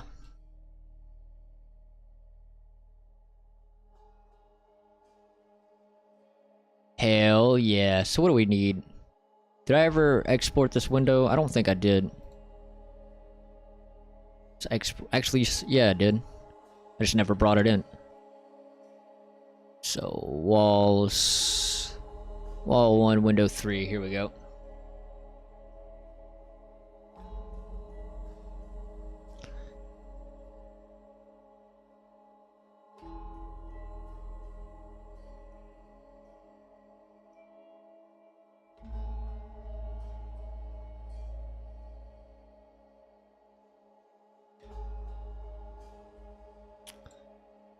Collision.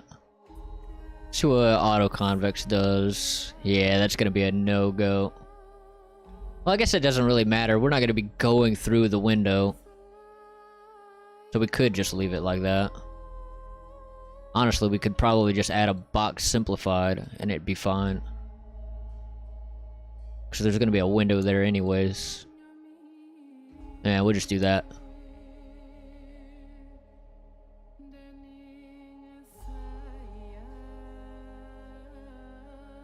Works for me.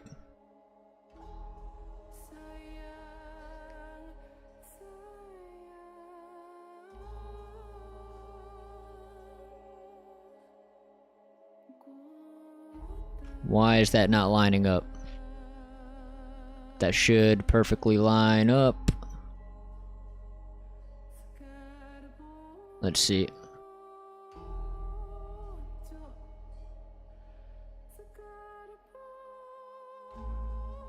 Just some random jank on that lining, I guess. It's fine now.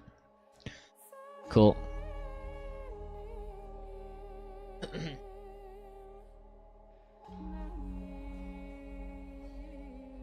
Well, you can make a stream to react to those videos? Yeah, we can check them out at some point. I'd be down.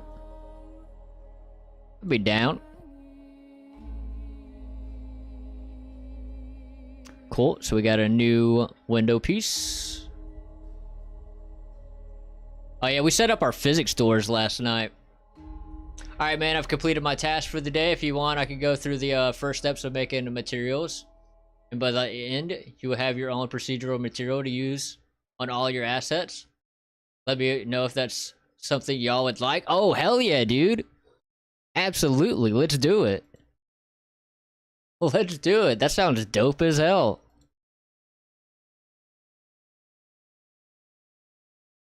Hell yeah. Yeah, I was just telling them about the stuff you were showing us yesterday.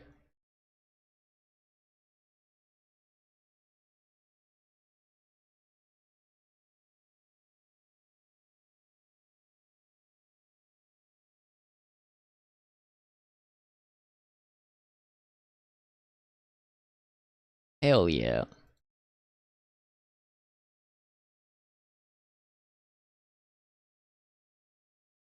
Move this guy out the way.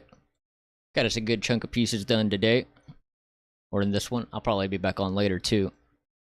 After we do this. Alright, cool.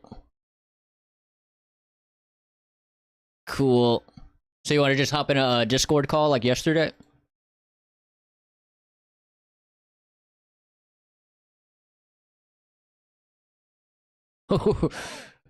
Good thing that was blocked. I almost just showed tits and puss on stream.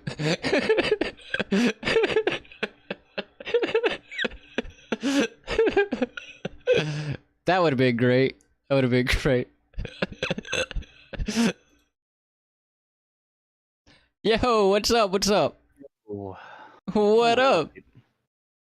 well, let's get into some materials so y'all can at least get the basics down.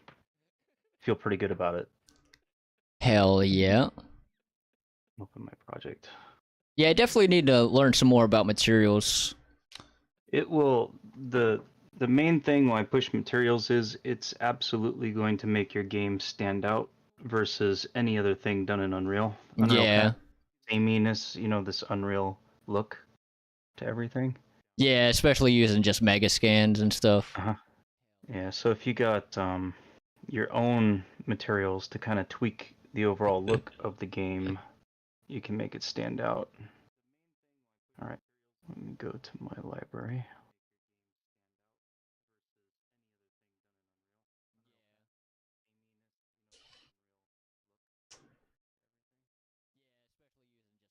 Project.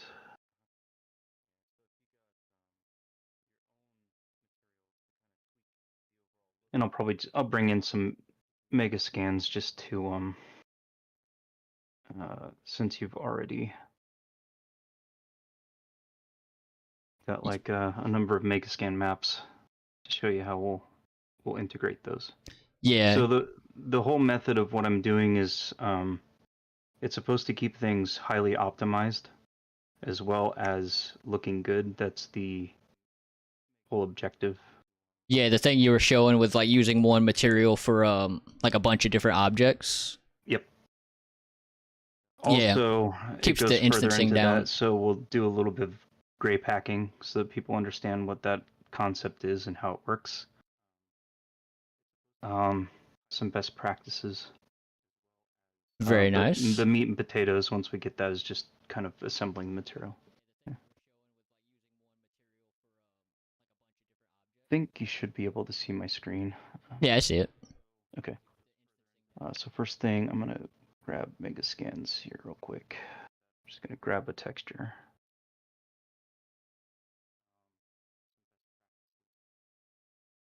Yeah, I've got a my auto material pack too has a little thing in it where it'll automatically unpack like the ORDs and stuff that Megascans has. Yeah, cool. Yeah, I know you can set that up in Quixel, so that when you export, it actually comes in already gray packed for you. Oh, really? Yeah. Nice. I'm not sure if you set that up on the web version or if it's actually in the bridge window. I have the app version and the Unreal Engine version. So let's see if I set this and we go to quality settings. Yeah, you can make a master material out of this. I guess you can't do it in the window. That's okay. We're gonna go ahead and just add this to the project real quick.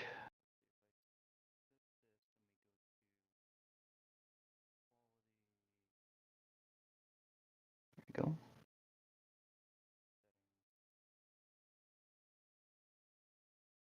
And we should be able to toss it on anything, because the whole idea that we want here is to make it so that so you can basically toss it on any object and it's going to look good. And it doesn't really matter how it's UV'd. It will just, I mean, you want to keep UVs pretty much consistent with texel density, and I'll show that in a moment, but for the most part, you don't have to worry about perfect UVs, which is always nice. Yeah, hell yeah. Yeah, I tend to try to keep an eye on my UVs though. So yeah, I already set it up so that it gray packs it for me in the website browser, and so I guess that just transfers over in your settings. So here you can see I got an AK. It already packed it with ambient occlusion, roughness, Yeah, and displacement. yeah, it automatically does that. Even without having it set up, I'm pretty sure, because that's how mine comes in. But I have I have something that in my project that will unpack them if you need them unpacked. I see. Yeah. What are they doing with the alpha? Nothing. Okay. Alpha, usually I save the alpha for like a emissions mask. So if I'm going to do something with emissions, or generally I'll put the height in there, but since metallic workflow is changing, then I'm probably going to keep it this way and just have our displacement Nice. there if we need it. All right. So making the material. So first thing we're going to do is I'll kind of explain a whole overview of how this is going to work. Go to my master. There we go. So first thing we're going to do is we are going to set up a PBR material output, and this is going to be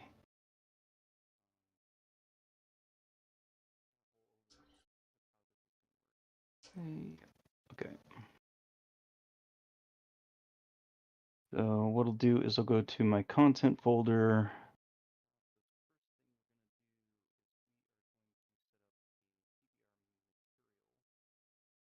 Actually, I'll just put it in here because I'm going to eventually just bring over the material I already made. I don't want to confuse it, but best practice I have is m underscore master, master, and then underscore whatever that's going to be. This way you can quickly kind of look things up. Material instances obviously are mi. Yeah. Yeah, I do the same thing. I normally put the underscore at the end though. Kind of backwards from most people. So the first thing we're going to do is when we're establishing a base color, normally people just drag in a texture sampler and just plug it right in that way. Yeah. We're going to do something a little bit different. What we're going to do is we're actually going to make it so that we can plug anything into the material first of all, because we want to be able to have this material be situational. So the first thing I'm going to look up is going to actually be a texture object parameter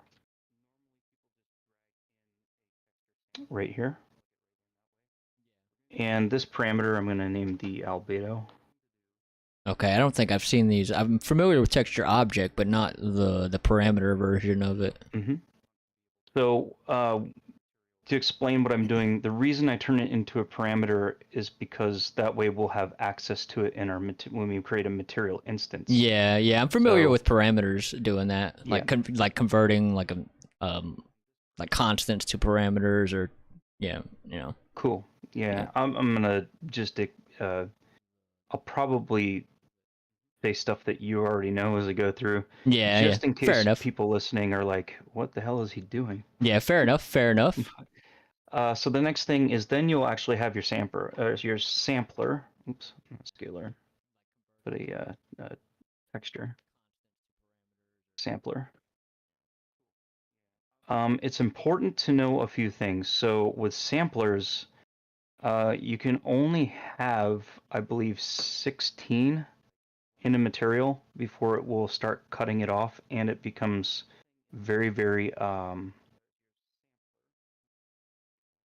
there's a lot of overhead with it. So the first thing that you can do with your samplers is to actually change it to the source.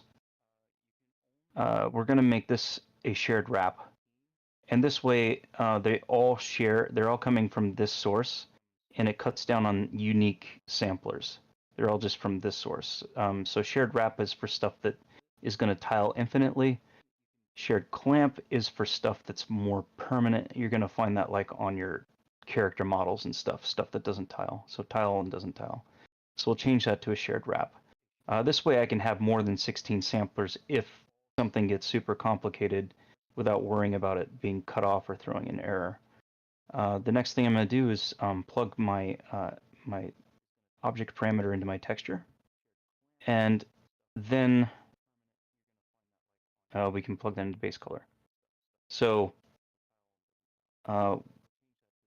we can also manipulate UVs and stuff. I'll get into that in just a second. But the next thing that we want to do is we want to be able to make this versatile enough, obviously, to fit on any object that we want.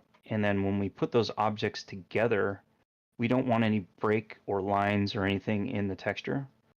So what we're going to do next is we're going to actually convert our texture into a world align texture. So I'm going to look up world alignment. Conveniently, Unreal has already done all of the math for you to do this. So we're going to look for a world aligned texture. And then we're going to take our sampler and we're going to plug that also into our texture object right here. And so you can see the benefit already using a texture object. I now have the ability to switch between a normal UV alignment or a world alignment. And then what I can do is I can do a static switch. Yeah, static switch parameter. Mm-hmm. Hell yeah. Yeah. Oh no, static switch. Okay, that's the Boolean other parameter. one. Yep. And a static bool parameter.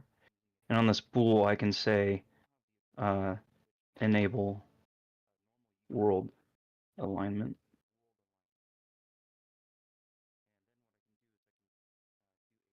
And plug that into our value. So this is going to be our XYZ is going to be true, our RGB is going to be false, and then that goes into our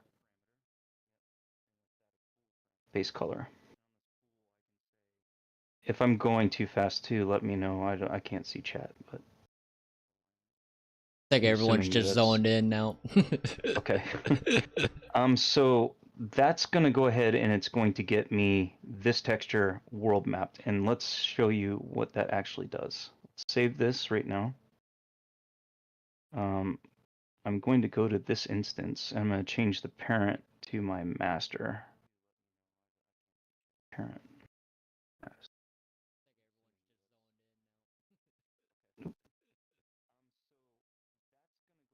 M_master. There we are. And It's not going to look the greatest yet, but it will. you put that on the material instance of the other Yeah, so I changed megastance? the parent material of this instance to the one I just made. Okay, cool. All right, so now we've got this texture, and I could toss this thing onto a bunch of different stuff. And we can see that no matter what, oops.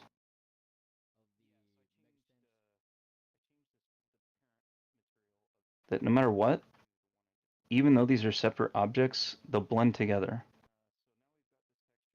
That way you reduce any visible seams between your objects that you have there. Ah, I see. Yeah, you can still kind of see that in some of the modular pieces that I'm building right now. You can kind of tell there's a seam there. Yeah. If you look close enough. So the next thing we want is that we want that to kind of stay. So the world position, we're going to grab the absolute world position. World position. What absolute world position is doing is it's just basically returning the exact coordinates of whatever object this material's on in the world, and then it's it's then using that to determine how to paste the texture. And then exporting a float 4D, the reason that this is here is it's asking, are you doing an RGB as your texture? Or are you doing RGBA? If it's RGBA, then you'd want to put a bool on this and say yes. I won't get into that for right now. And then the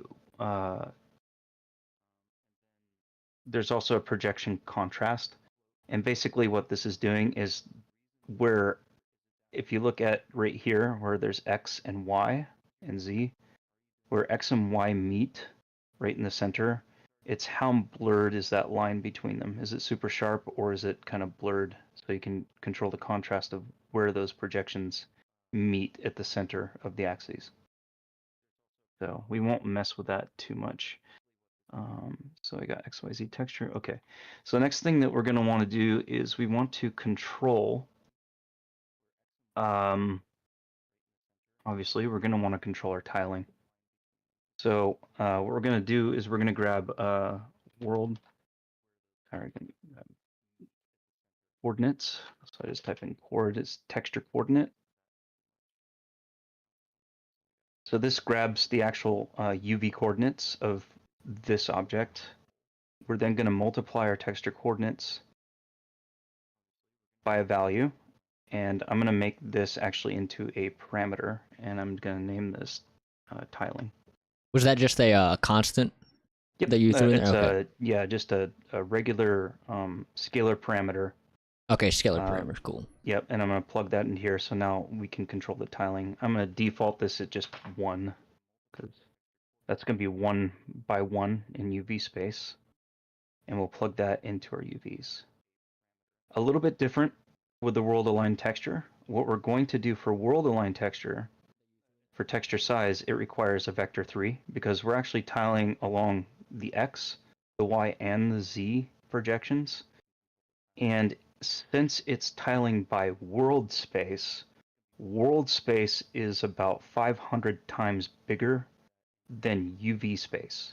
So UV is just your object. The world is like this entire world.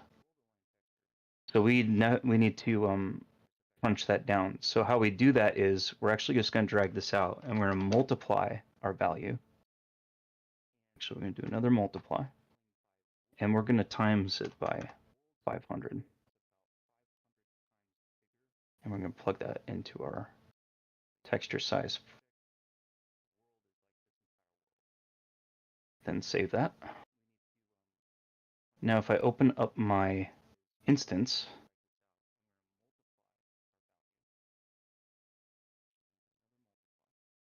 see if I can get this better to see. All right. So you can see all of our parameters are here. We have our tiling, and then we have enable world alignment. So if we enable world alignment, you can see right away that everything, no matter where I put it in the world, it's going to automatically match up. There's no break. Oh man. Texture. Yep, I'm immediately setting this up. Okay. So this is what you're going to want to do for world alignment. Now, obviously, this looks like dog crap, so we're going to go ahead and we're going to tile it. 5.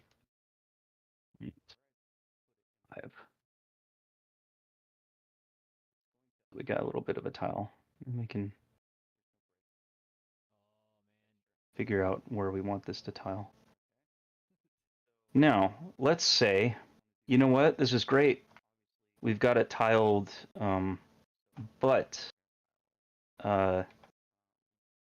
you know, I want to have a little bit more control over this, so that it's just not, you know, like cool. But I want this to like this bottom texture to be kind of like a cobase or something, like the bottom of the texture. So then what we can do is we can come back and we are going to, I believe there is, see if I did it in here. Go to my notes.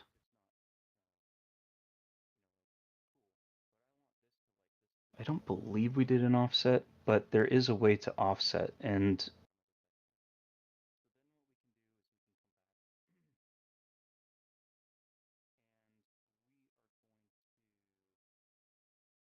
set and scale to 1. Basically, instead of multiplying, you're adding to the coordinate. So if I then take this, bear with me, I'm actually doing this for the first time here. So we have 3 adds. We have X, Y, and Z.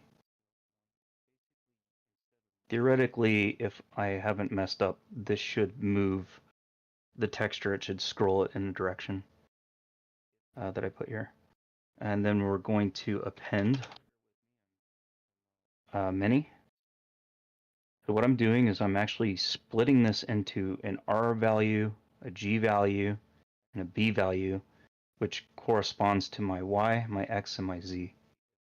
And then I'm plugging R, G, and B back in, and I'm taking that back into a vector 3. So now I can independently move those channels by adding or subtracting 1. However, and this is the beauty about Unreal, is that you can experiment with stuff, and if it doesn't work, it doesn't work. Yeah, true. Offset X, make this into a parameter. Offset Y, make this into a parameter. Offset Z. Plug those into my B.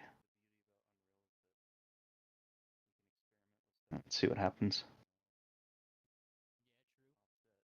Offset, offset, offset, and yeah, it squashes and stretches. Okay. Almost.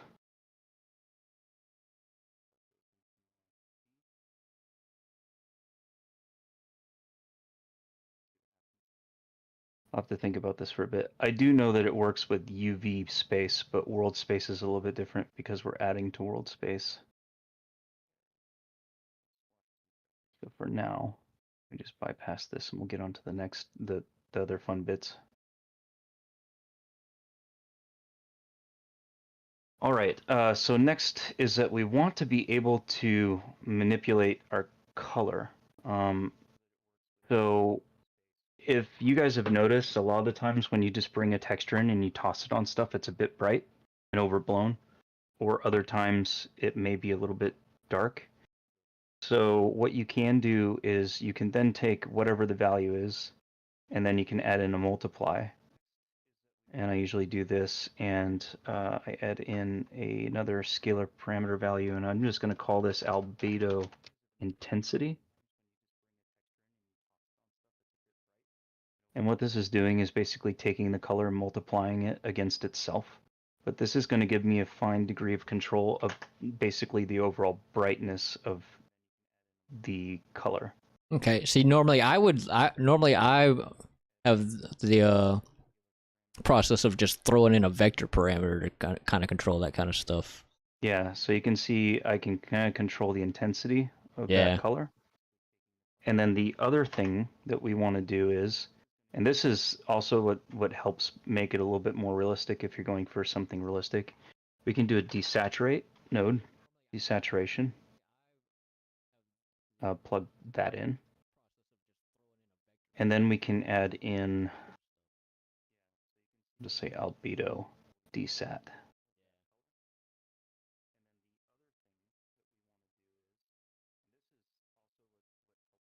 The other thing that you can do too, if you don't want to get like really weird results, is you can put in your min and max.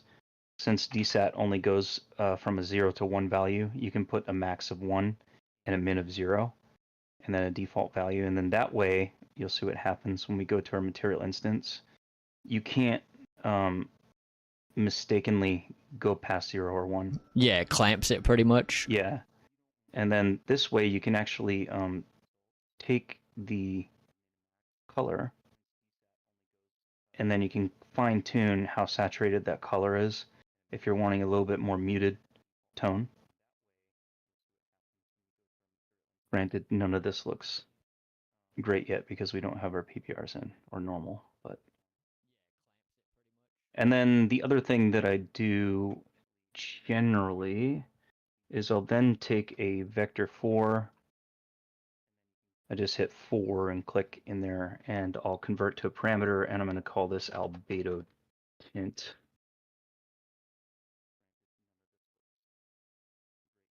And I'm going to plug this in the beginning here, RGB. And our default value, I'm just going to make white for now.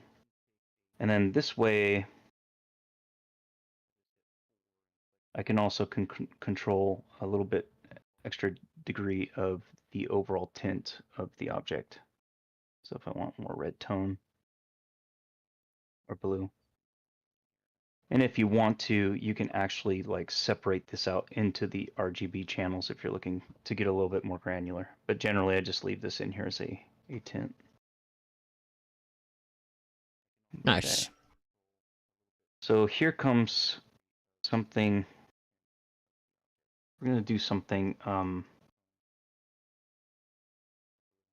that is a little bit more.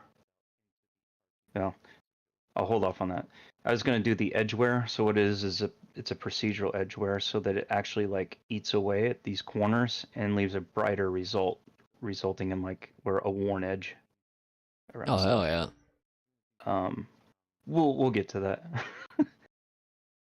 It's a little bit here. So basically the whole thing is like I want to be sure that you have a whole degree of control over your material. And you can do a lot more funky, crazy stuff with this. Like, if I didn't want this color bleeding into my tint, for example, I could do this, and we could do the red channel of this texture multiplied by the tint. We can do another switch. Static. Switch.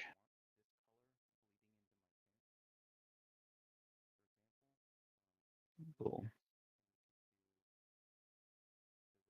And call this, we're going to use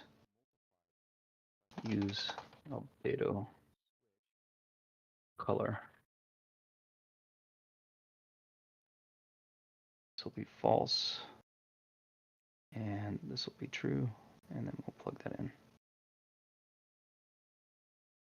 Sorry for getting messy. Another tip, if you want to like quickly align your nodes, you can highlight them and just hit Q. Yeah, and do you know about Shift A and all that too? Yeah. Yeah, that's I just learned that one pretty recently. Yeah, there's so much stuff to like just saves your life. So we'll toss that on, and then if I go over to this, currently use albedo colors unticked. So now I still have that that grayscale from the map, but then I can just use just a straight color. Or I can take it and just use the actual albedo color itself. Alright, normals. I'm going to copy our texture parameter, and then I'm going to do normals.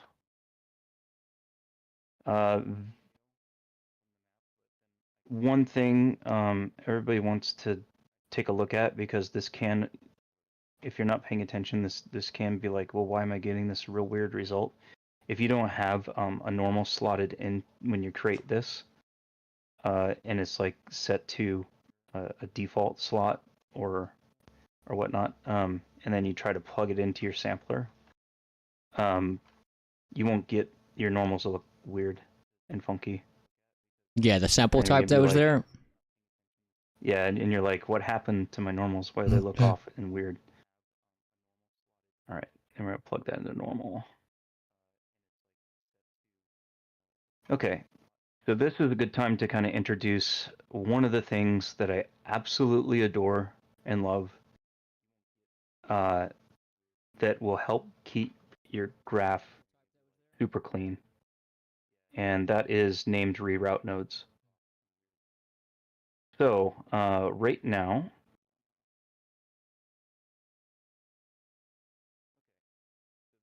I want to be able to take advantage of this, and we're actually going to go ahead and we're going to add in a another world aligned normal, world aligned normal. This is going to be our texture object.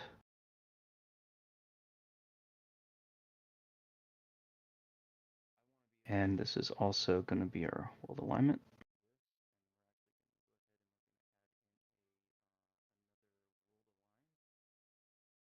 Now, since I need two different things, what you can do is this one, we're going to go ahead and say named, and it's going to come add named reroute declaration node. Okay, I'm pretty Then I can unfamiliar with name these. this tiling. I love these. Yeah, I haven't seen these. And then in this one, named reroute node, and this is going to be world aligned file.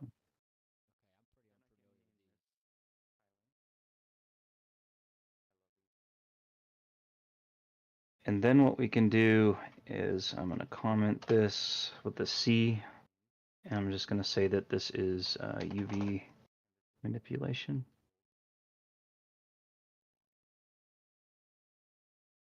So I know where my UV stuff is, and it's all fine there. To get rid of my wires, I'm then going to come over here, and I'm going to go, now this new text pops up because I created a named reroute node. I'm going to drop down, I'm going to grab tiling, I'm going to plop it right in there.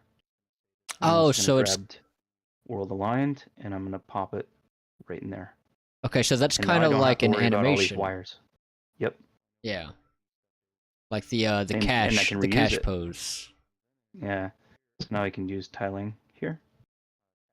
I also use world align tile here. So now I've got all that for keep things clean. And if we compile correctly, yes, we're getting normal. Next thing we want is basically to control the intensity of our normal. Sometimes normals are inverted, sometimes they're weak, sometimes you just have to adjust stuff based on like an artistic direction. So this is when I would come into making a normal intensity. How we're going to do that, and basically how normals work for people that don't know, your R and your green channels basically determine how light interacts with this. So if I turn off my blue, blue is nothing but flat, so it's like if light was coming directly at you or directly onto the surface from the direction you're looking at it right now. R is going to be the light that's coming in here from the right side, and then green from the left. So we want to manipulate both the R and the G channels, just as a quick explanation. So how we're going to do that is we're actually going to multiply our channels here. So we're going to grab our R channel, and then we're going to grab our G channel. And then we're going to do a new scalar parameter, and we're going to call it normal intensity. And by default, it's 1. And then what we'll do is we're going to turn this back into a vector 3 by then appending vector, or appending many. Put our R back in our G back in our G, and we're going to grab our B, throw that back in there, take our RGB, plug that back into our normal. And you see nothing's really changed, but when I go to my instance and I go to my normal intensity, Now I can really bump up that normal. Oh, hell yeah. And not only that, but I can also go in the opposite direction if the normal's inverted. Do you recommend, like, pushing high normals like that? Like, really intense normals? It really depends on what you're using it for and how it looks overall in your scene. So if you sometimes the normals are just come across weak, and depending on your scene lighting and how you got things set up, you might want like that extra gloss or shine to come off of something, and so you might like pump the normal up a little bit. Generally, I don't ever really go past 2. I mean, 2 is intensity. 2 is pretty extreme, but as Okay. you can see, it really like brings out those highlights and shadows. Now, normals, in this particular instance, we actually may want to tile separately. And the reason being is if you're using nanite, I would imagine that you're going to be using your high model, like a high poly model. And high poly models really don't need normals. They've already got geometry which interact with the light and lumen. Therefore, you can save a lot of overhead and memory by just getting rid of the normals and using a nanite asset. The only time we'd actually need normals is if we need extra detail to be squeaked out of the model. And so this would be something akin to like a damage normal or wear or something like that that I can tile way down that also kind of interacts with the nanite model. For simplicity's sake, we'll just kind of leave it as this. So, like, for, like, say for, like, these block out kind of pieces here, would you Mm-hmm. more so recommend, like, throwing in a high poly model and, like, sculpting in detail? Yeah, Or, I or, would. I mean, if since you have nanite, there's no real reason not to use it. Um, Even for low poly models now with Unreal Engine 5, they've made it a lot more viable to use nanite with low poly models too. So it's not like if you're using nanite, you're stuck with super high density mesh. But what we're doing here is going to work best, I would say, with higher polygonal models uh, to use it to its full extent. So now we get into the cool stuff, our PBR material. And one thing I want to mention, this is actually pretty dope. I want to talk about material functions. So a material function, if you think of it, think of like a little add-on piece that basically does something that you can throw into any material and you never have to redo the node structure again. It's just ready. So if I want to put this in another material, I can just drop the material function in and hook it up, and it does everything that I already did here without having to completely redo this every single time. I'll show you how to set one of those up. If we go down here and we go into our materials, and we go to material function, I'm going to name this with a prefix mf, material function, normal underscore intensity. You name it whatever you like, but for this sake, I'm going to grab these nodes and I'm going to control C to copy them. I'm going to open my material function up. I'm going to control V to paste them, put my output, and then I'm going to put my input. So right now I need a input, function input. This is already a vector 3. And then I'm going to go ahead and break component 3, because we need an R, a G, and a B. So here's our R, here's our G, here's our B. And then our normal will plug into this input. And just for a preview, I can just do a sampler. Oops.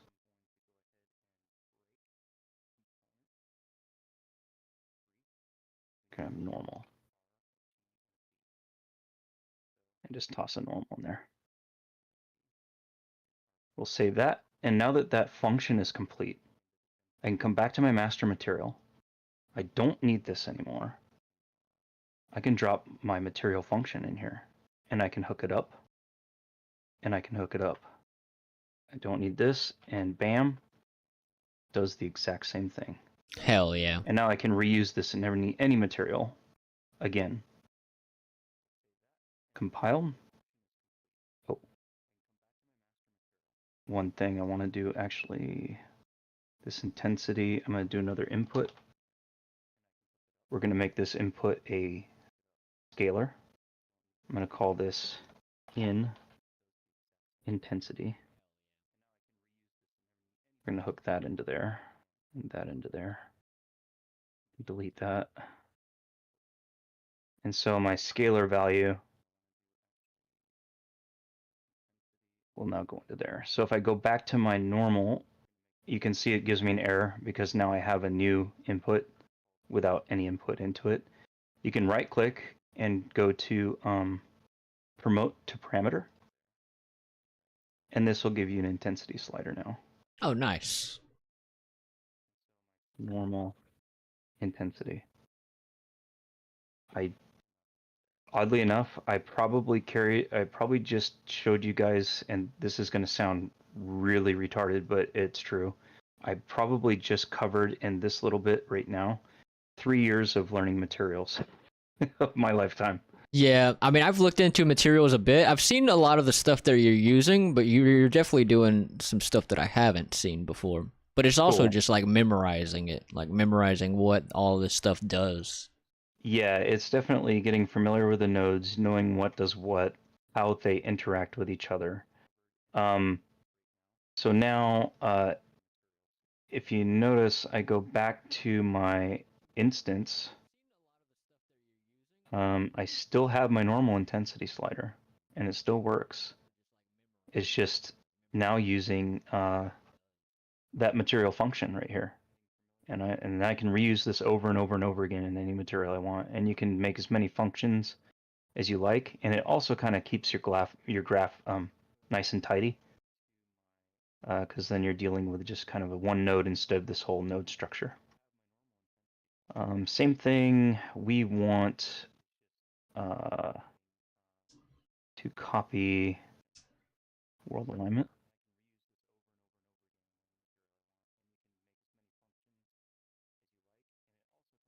I believe I have this in false. Let's go to default. And here's where I'm telling you that it comes in handy. Yeah, just I copy don't and have paste to that bad retype boy it. in. I just hook these up and say, away you go. Now I got intensity sliders for both. Bam. Now my normals are world aligned. And the intensity still works in world alignment. Hell yeah. So now comes probably the biggest thing in which people, at least for me, it took me a little bit to understand, is PBR. So PBR, for those who don't know, just means physically based material. So we're going to bring in our map, and again, I'm just going to name this. I usually name it ARMH, which is ambient occlusion roughness metallic height. Although in this instance we now have ARH nothing map. We're going to then grab our texture. Pro tip, anytime you got one of these guys, anything that's a mask, gray packed, masks, anything, to save on texture memory, because you really don't need it, you're going to come over to compression settings and make sure that it's set to masks.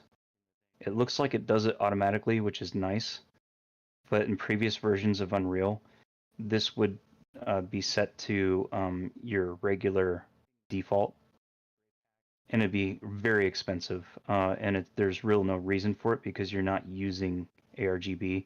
You're only using the channels. Okay, that makes sense. It's like changing like UI textures to UI compression and stuff like Yeah. that. So just like you suggested with like lowering the textured amount from say 8K to 1K, this is going to lower. This is going to have additional savings by compressing the texture without trying to take in all of the extra data that comes with sRGB, and it works better as a mask anyways. So now that we got that, we're going to go ahead, grab our texture sample, Control C, Control V, pop that in there. I'm going to grab my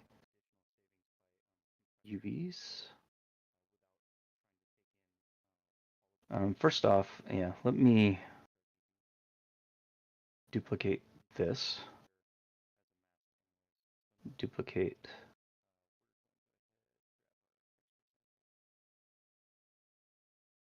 alignment.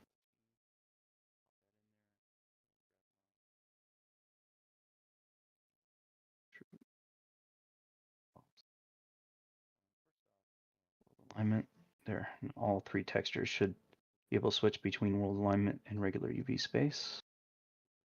And we can also grab our tile. Control C, Control V, pop our tiling in there, and pop this into our texture. Also world alignment. Okay, so here's where we start working with this. You can, I mean, if you're doing stuff for a team and they need to fully understand something, before you were able to actually name all of these individual channels so that they knew kind of how the maps were packed. I usually indicate it here. But yeah, see this sampler color? This should be masks. So be aware of that. Yeah, kind of like what you were saying with the normals. If it Yeah, doesn't get it right, exactly. yeah. Because then it'll throw an error and say, wait a minute, see how it's color? This should be normal.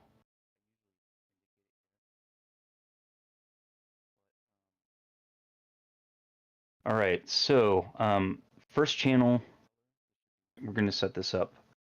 I use a lerp.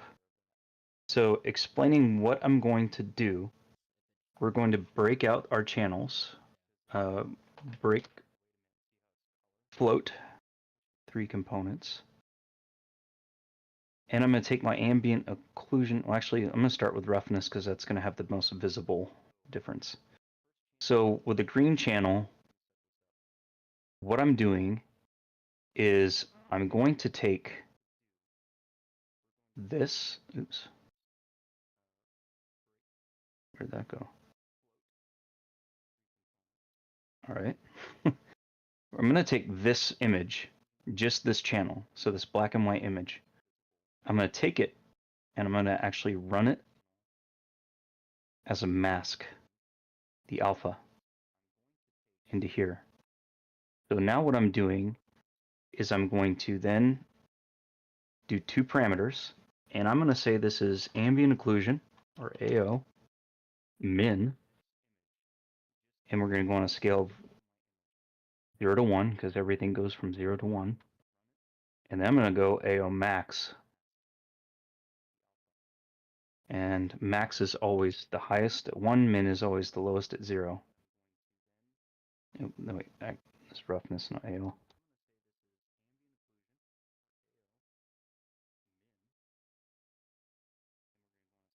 Force a habit, because I usually do the R channel first.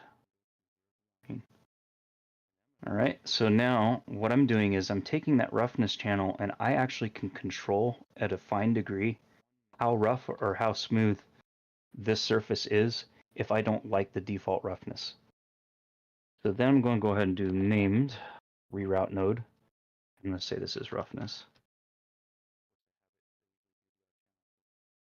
I'm going to come up here, go to my roughness, my named, add my reroute node, plug it in, and save. Now, what you're going to see is I can actually have a very fine degree of control over my roughness now. If I lower the max, the more wet it becomes. If I lower the min, the more recesses become rough. So I'm lowering the black and white values of that map. So that's super rough, super wet.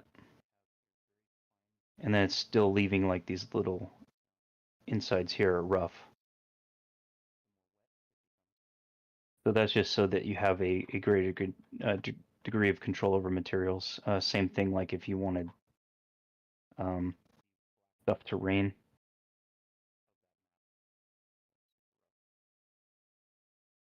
Default's pretty good. But I do the same thing with my other materials. So we would copy this whole setup. AO.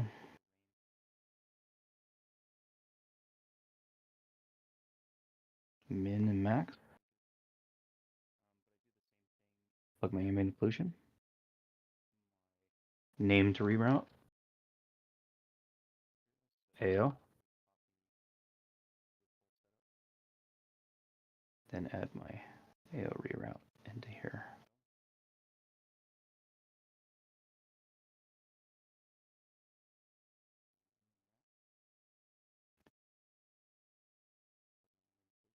So now you should have kind of like the basic setup.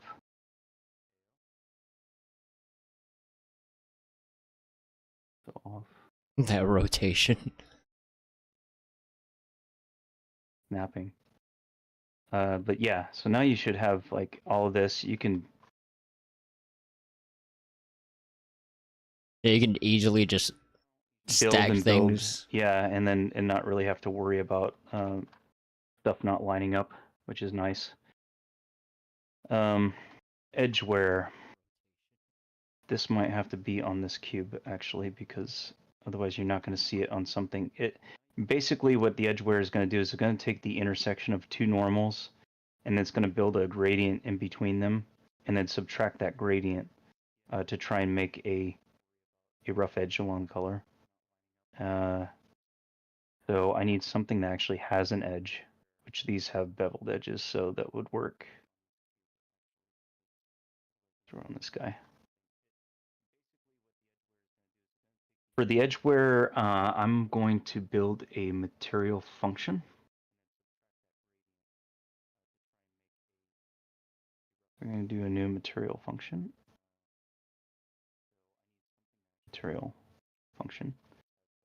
Let's name this MF edgeware.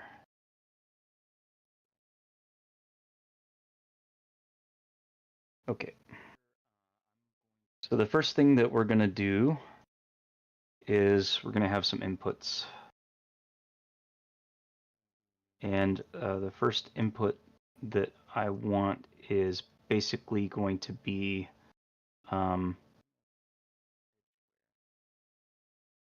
our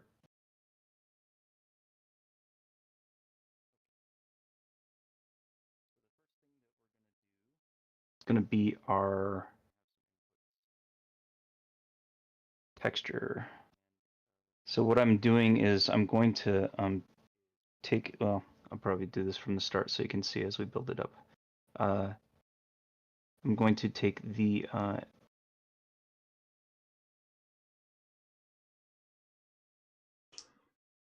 normal base color, the tint. Okay, so yeah, we're going to, this is going to be in albedo. And then we're going to input another vector 3, which is our normal. So we're grabbing all of the data from our actual material. Normal. Add in another vector 3, which is going to be our edgeware tint. So what color we want that edge to be.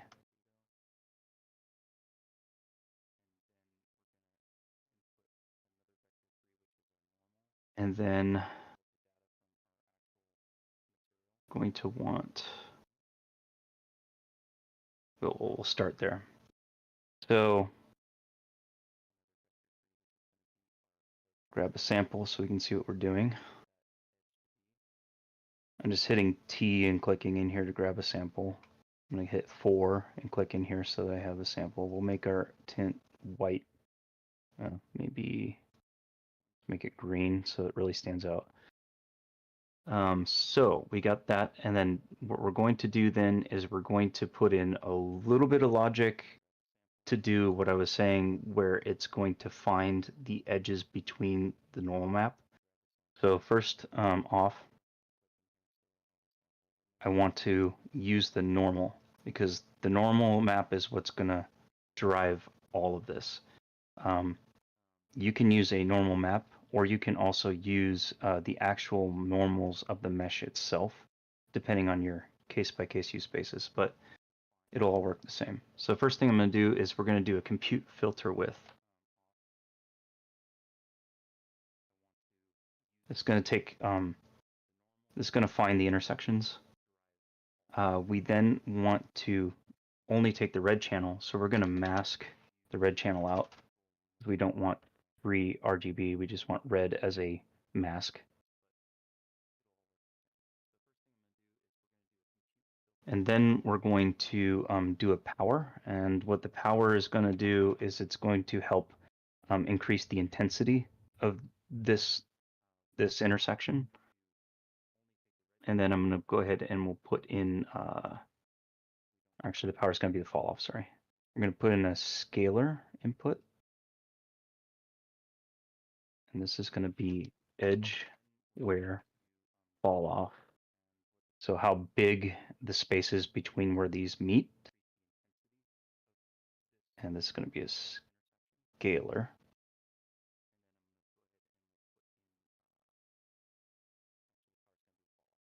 Give myself a little degree of control over the edge. And next we're going to then multiply. And what the multiply it is going to do is multiply it times itself. So that's going to be the strength or intensity of it. I'm going to add another scalar input, and we're going to say that this is the edge wear strength.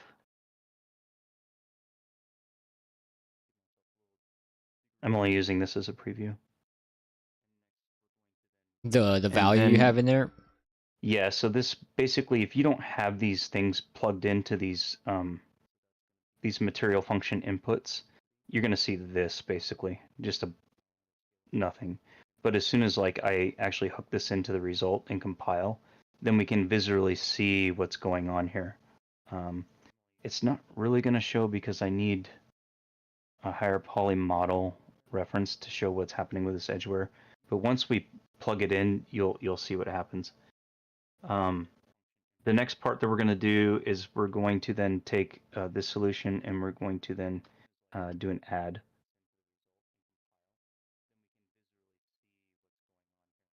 And we're only add 0.1. A little bit of a boost. And then I like to do a cheap contrast.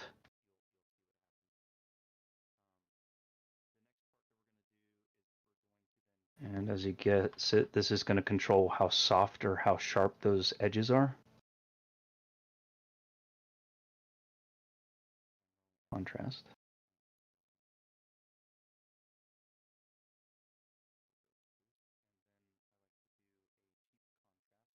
And then for this, I also do a switch because sometimes,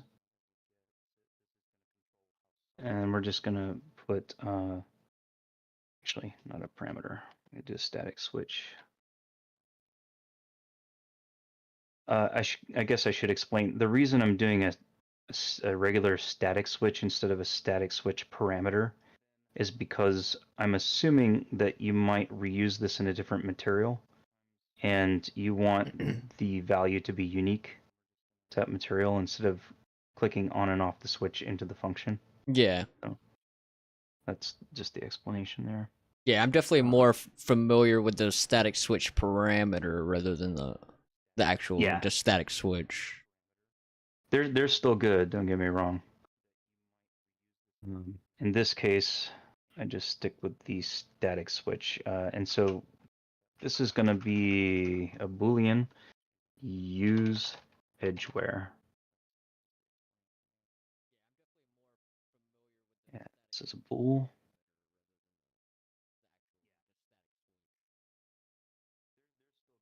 The static bool represent this.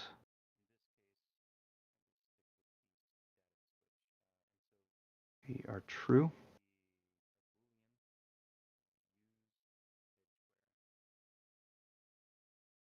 Okay, and so now we've got our edgeware, and so the next thing that I want to do is then incorporate the color. So we've got kind of this green, but we don't want to have just a solid green color.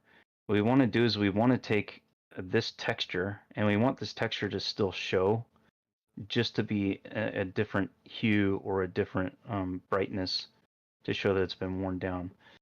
So what we'll do is we're going to take our base color. I'm then going to come down here and we're going to multiply it by our tint.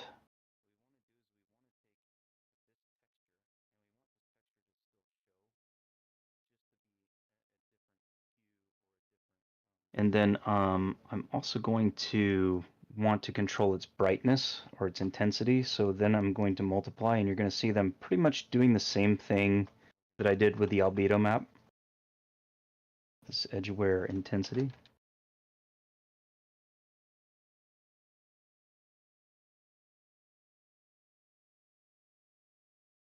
Just have another default value here to plug into these. And then a desat again.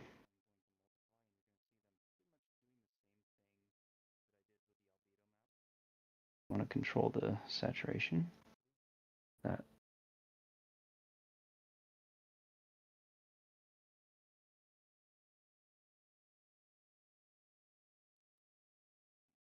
And then we are going to do basically a lerp. So I'm going to take this that we just made here with the normals. This is actually going to be our burp mask. It defines the edge. Edgeware mask.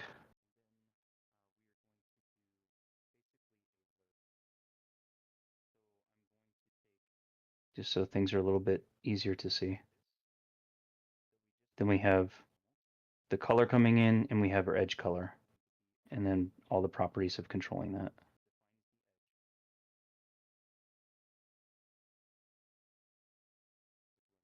So this is going to go into our, so this is our alpha.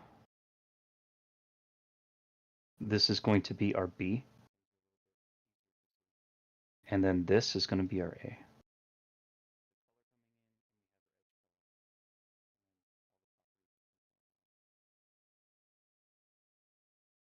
And then we'll go ahead and plug this in so that we can save that. Now if I go to my master material, and we go ahead and we pull in our brand new function, edgeware.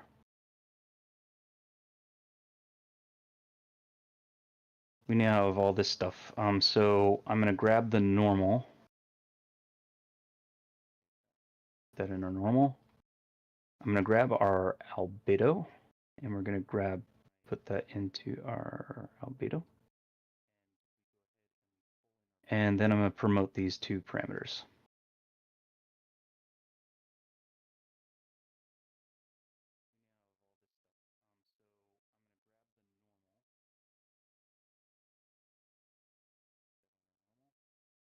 I hope I'm not putting people to sleep, but there's really no other way of going through all this. It literally is like as fast as you can go.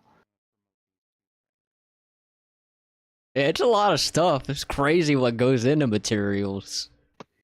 Yeah, and this is like only, oh, this is a bool. I want to bool parameter for this one. Use edge wear.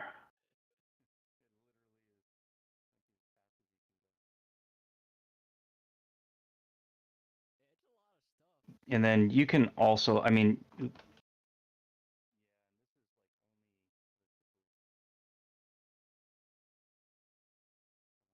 parameter. It tried to compile without all the plugs, the pins in. Promote to parameter. Okay. Oh, is that why it turned blue like that? That's why it said error, yeah. Oh, okay. And then we can plug this into our base color, and then we should be able to compile.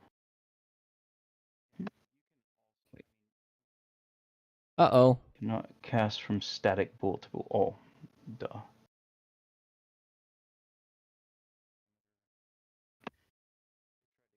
We'll fix that.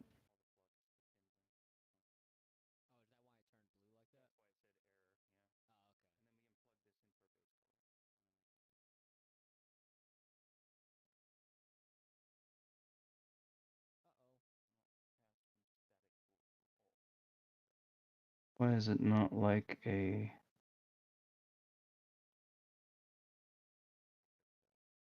Did they change this?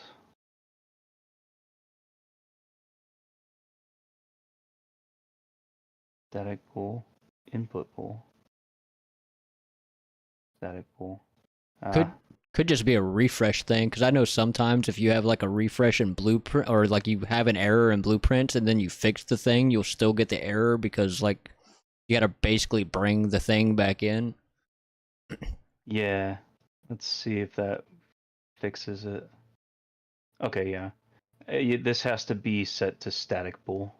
There's two Okay. different bool types. So we can close this. Go back to our master material. Okay, so the reason that this is all black now is because all the default values are 0. And so it's going to return a black, but what we're going to do is we're going to open our instance, and we're going to go ahead and enable all of our stuff now.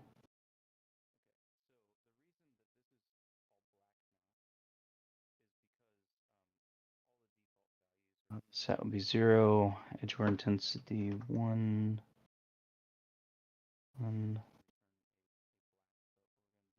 0. Use edgeware.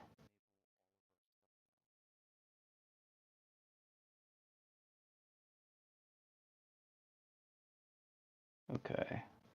So then we've got this. So now we've got all of our edgeware parameters.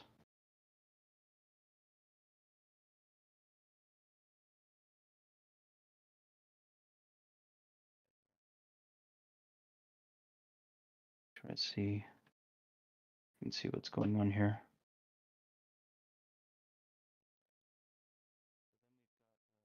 So you can see where it kind of takes that normal. Yeah. And it's eating the result into that.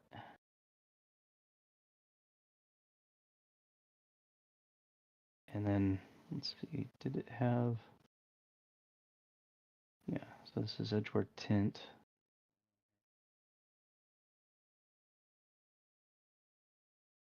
Oh, it's down here.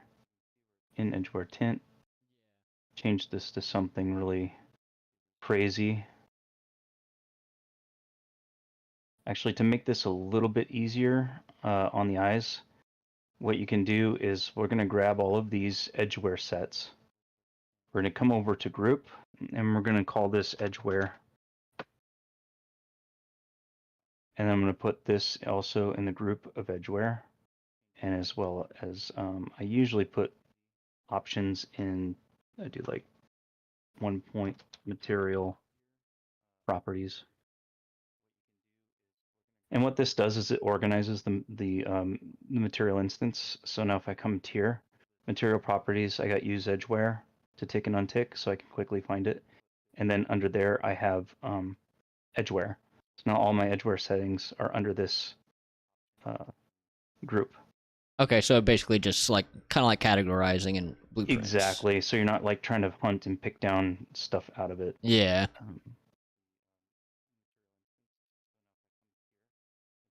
So there's the fall off, so you can see. Now it's using the normal map right now. But what we can do, you can really see it there. If I bump up the saturation, so you can see how that's using the normal map to kind of bring these edges out. That's insane. So what it's cool, but what we're looking for is we want a procedural edge wear on the object itself. So what you're going to do in that instance is we're going to put the object normal, like the actual mesh normal, in with the normal map. And how we're going to do that is we're going to do a it's called a normal.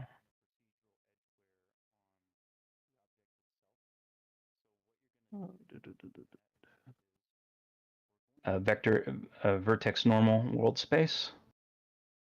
So this is actually this is the normals of this actual object that you have on. And then we are going to blend the normals. And how we're going to do that is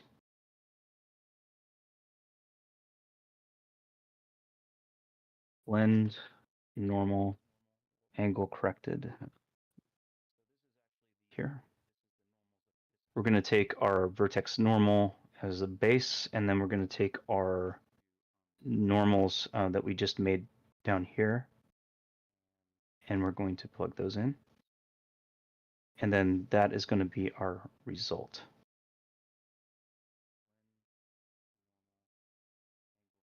Oh shit. And so it should take the normals of the object itself. Have it inverted. Let me make sure the saturation is actually like under control here. Edgeware sat 0 to 1.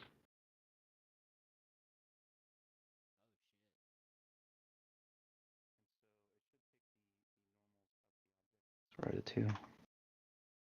1's desat, so it should be gray. 0 should be green, and it is. We're going to increase the intensity so we can really see what we're doing. It's kind of like a debug controller fall off a little bit.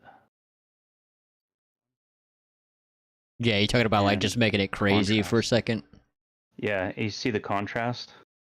It runs the whole gambit of the map. So you can really like fine tune those edges. And then once you have like the fall off and in the contrast where you like it, I got a cat that stop. Then we can go ahead and we can change it to something a little bit more subdued, and then we can take our intensity down. And so now you can see no matter what I toss this on, it's going to give a little bit of extra character to the object. Yeah, that's And if insane. I You made turn it those off, blocks turn into crazy stone material. yeah. Now let's fix what's going on here.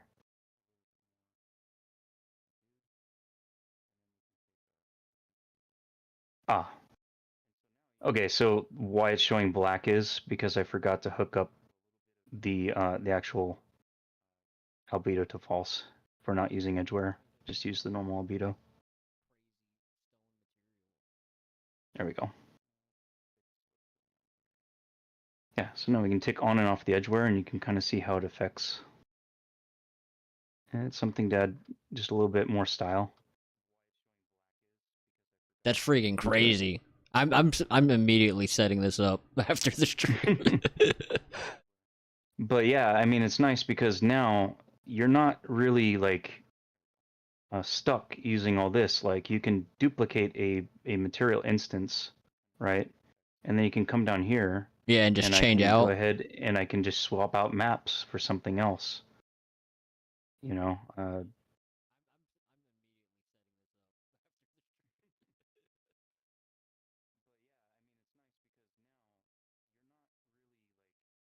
like if I have oh,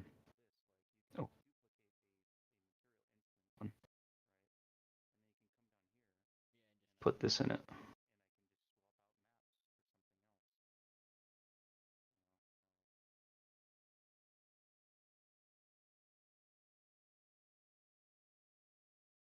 So now I got let's see here, wall, boom, boom.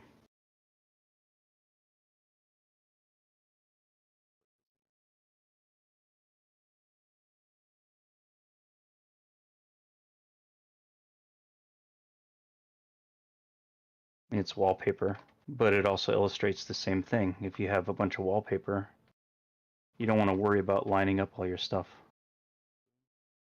Yeah, that's crazy. Crazy. And then even nuts, the other thing I like to do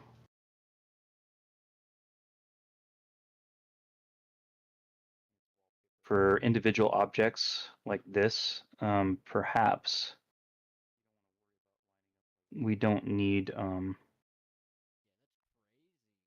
back to my material instance. Let's slot these textures back in. So like for individual objects, this is a good case where we don't really need the world alignment, because if we're interacting with that, then we're just going to turn off world alignment, and we're just going to use the actual like UV space.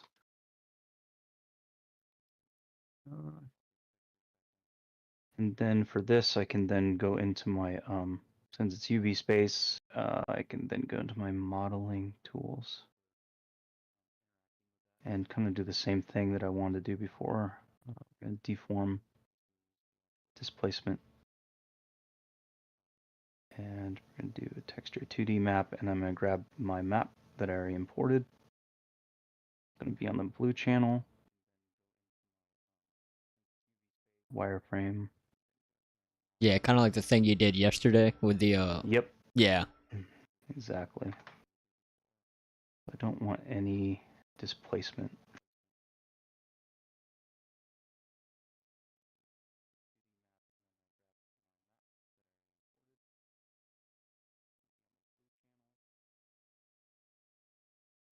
One.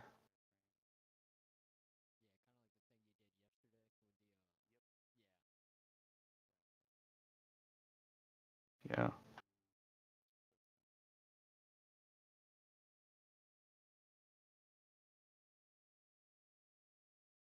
Not sure why it's ballooning out like that, but whatever. And then our displace. And we're going to use our texture.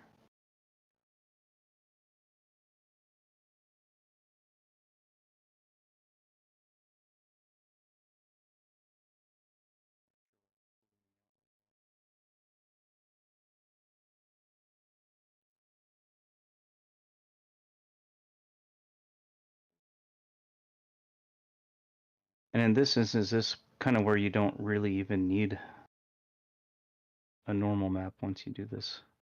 Yeah, after this the displacement thing. Yep.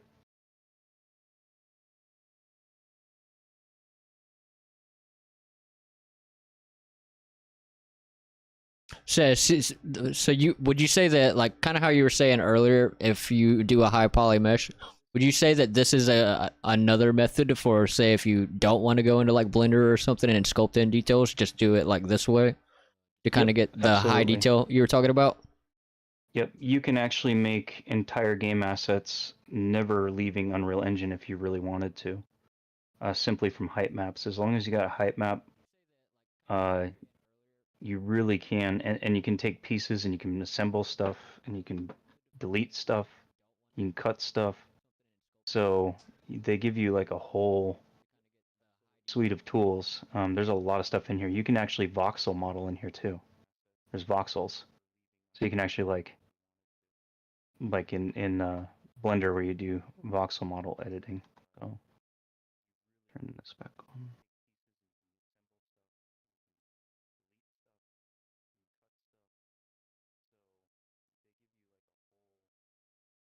Oh yeah. Hell yeah. So Hell yeah. that's materials. Yeah, you're freaking material whiz, man. You're an environmental whiz. It's a it's a little bit of a look in there. I mean, you've got eventually you'll be able to build up more complex stuff like this. And if you look, I kind of like, got fuzzy shading for moss and cloth, opacity. There's the UV manipulation. There's albedo settings, normal map settings, and PBR settings. And if you see, what I did is I just made a PBR material into a material function. That way I never have to like completely redo this ever again if I need a PBR material in another material I make. Hell yeah. So So, like, would you say there's like a lot of reasons for making like different types of material masters, like doing like some that all do different things, or like would you generally set up a master that kind of does most of what you need? So I like to do kind of there's going to be a caveat here. I personally like to do a master material which will suit all of my needs for the given rendering pipeline. And what I mean by that is, if you notice here, all this is I've collapsed the material attributes into one input, but it's the same thing that's got a list of all your stuff. If I uncollapse it, you can see it's the same Yeah. exact thing. Yeah, I've used it. I've used it before. But as you see, this material domain is surface and the blend mode is masked. Shading model is default lit. So I couldn't use this for subsurface or translucent, things like that, because it's not set up that way. Okay. But this is where the caveat comes in. With substrate, all of this is gone, and you can do everything in one material, and you can mix and match between metallic, glass, subsurface, and opaque, all in one material with masks, and it will do it all. And all it really is just an additional cost for everything that you're adding in. So at that point, I don't really see the need to have multiple materials once substrate's introduced, unless you want to keep something super clean. But in compile times, obviously, the more stuff you have in material, the longer the compile times. But the other thing that you want to be looking at, I generally try to keep my shader count for the basic stuff right around here, 255 or under, for the instructions. And the nice thing about switches is no matter how complicated you make your shader, I mean, if you're not using those extra features, they can all be turned off with the switch and they're not going to count in your instruction count. Yeah. It's going to keep things nice and clean. And then here you also see texture samplers. So yeah, it's using 3 of 16. Remember that 16 I said at the start? Yeah. The max that you can have in one material. Well, you can see that obviously I have a lot more than 16 samplers going on.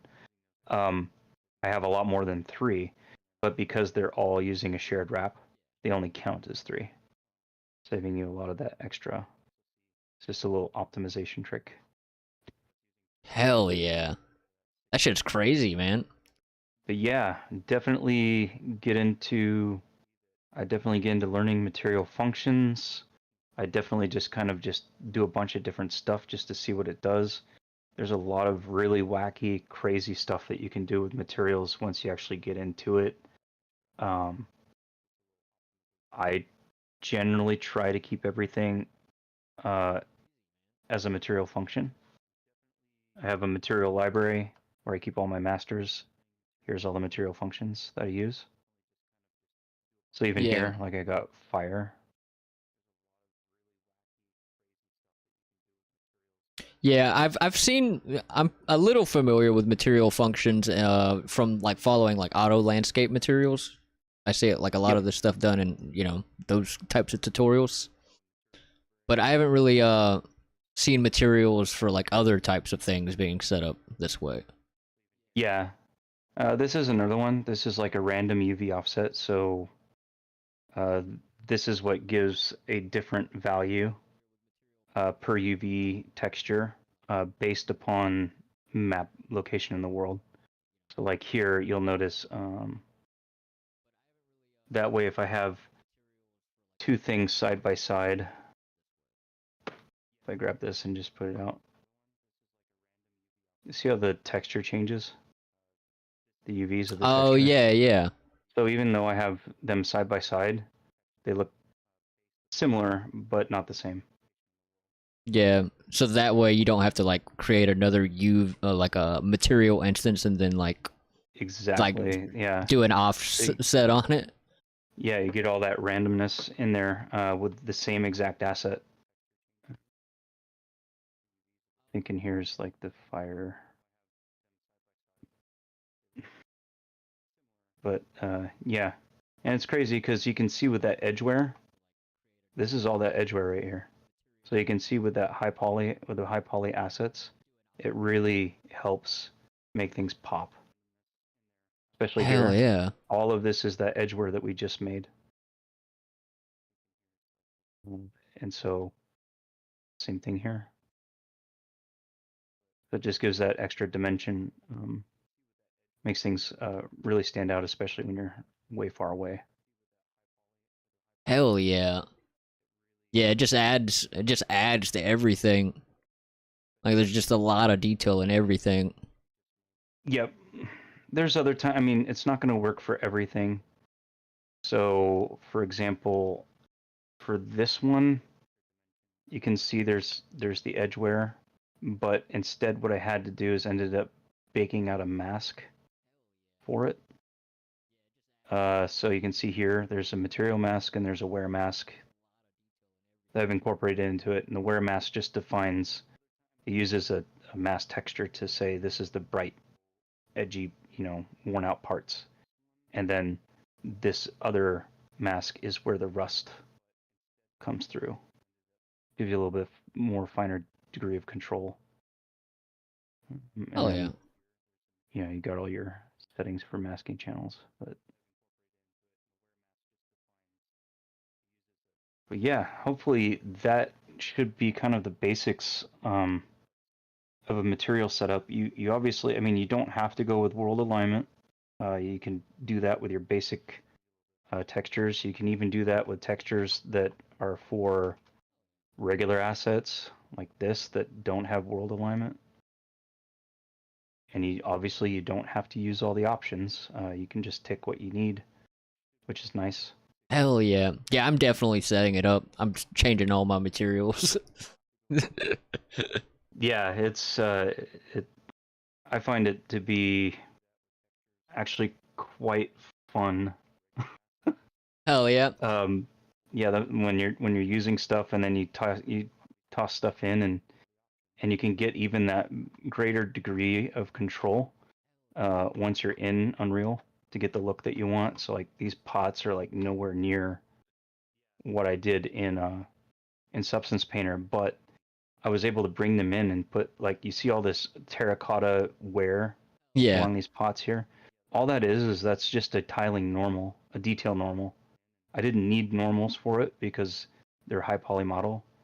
If I open this up, See, like before, I would have probably tried to like just thrown on an imperfection to kind of get those kinds of this things. is 500,000 tris Holy shit. pot, Holy and shit. it is LOD'd though. So when I go back, it's the triangles are only 366, but it's nanite, so it doesn't matter. And the beautiful thing about nanite is I don't need the normal.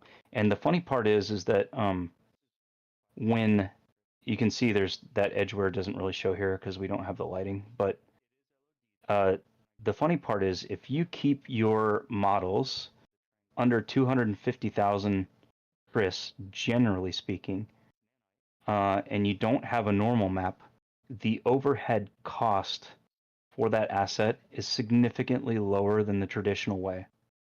And you Yeah, say, without well, why nanite. is that? The reason being is that the normal maps are incredibly expensive the way they're they're compressed. So if you do away with the normal map and you just have a few collection of tiling normals that you can use for everything, you drastically reduce the amount of overhead needed for your game, storage-wise, and you still get the benefit of a high poly model, because 250,000 tris is still significantly enough geometry to play with the light. And then your detail normal that you toss on there is for your real fine detail stuff, like we got coming from the light here.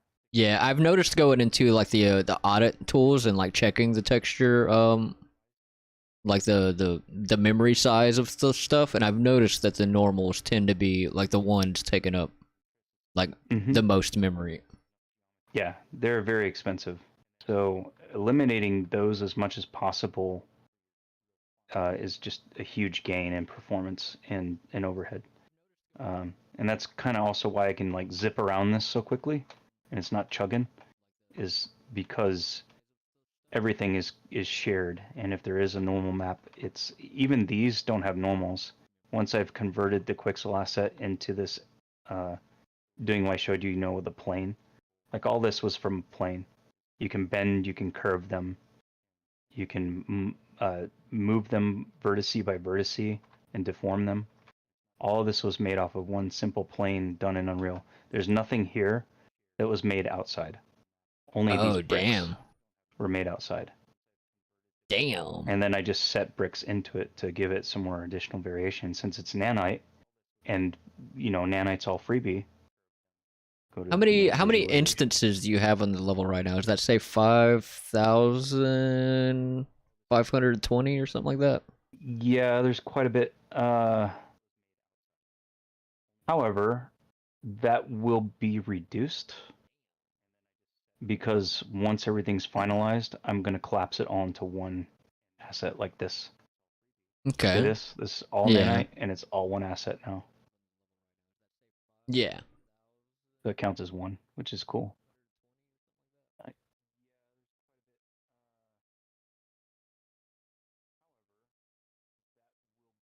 So you can see everything's nanite, with the exception of the rope.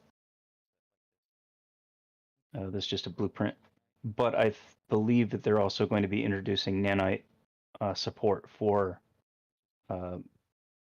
blueprints, splines. Oh, it's a spline. Oh yeah. I heard about splines being introduced in an update. Yeah, and thing with splines is like so you can actually like make a bunch of instances with ropes and stuff, which is cool. Hell yeah. Another use case for subsurface is candles. And you can do like the flickering is a mask that's just scrolling as a mask past the subsurface mask. So it's blocking out the subsurface mask at different intervals. Hell yeah. Kind of simulates a candle flicker, but yeah. Cool stuff. Hell yeah. Yeah, I'm learning a lot. Hell yeah. Hell yeah, dude. Yeah, I gotta set that stuff up. For sure. You're gonna get me into materials, man. Oh, it's I'll be 100% honest, it's absolutely needed. Yeah, it definitely makes a difference. I mean, I can see the difference in like the stuff you're making and compared to like the stuff that I've done in the past. Your stuff definitely pops a lot.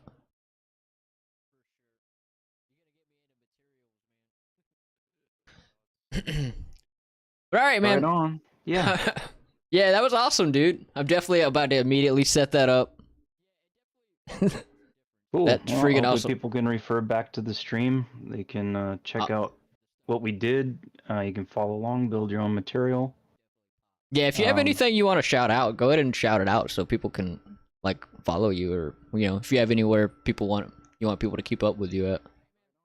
Oh, geez, I haven't streamed in years, but but yeah, I mean, if people are interested, they can always like just I guess post in your Discord if they want if they want to see something else or if there's a specific thing Hell that yeah. they're looking at. You figure it out. Hell yeah. But all right, man. Cool. Yeah, I'll see you around, man.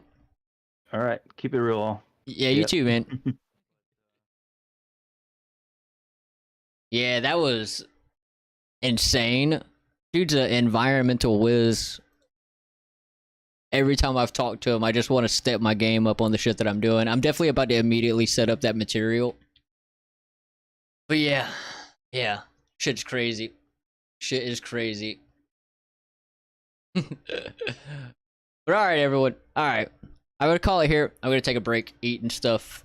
And then I'll probably be back on in a few hours. What time is it? 5:30 almost. Yeah, I'm gonna take a break. I may be back. I may not. We'll see. We'll see how long my break takes. Yep, I appreciate everyone for stopping in. Oh wait. Juno, a lot of knowledge. That's what I love in Unreal community. Yeah, man. Shit's insane. Shit's insane. I'm definitely about to be setting up that material. And yeah, I'm gonna be like just the 2 conversations I've had with him. I know I'm gonna watch those parts back like I don't even know how many times just to like try to take in all that information. But hell yeah. Alright. I'm gonna call it here. I appreciate everyone for hanging out. I might be back on. I may not. We shall see. And if not, I'll be back on tomorrow. But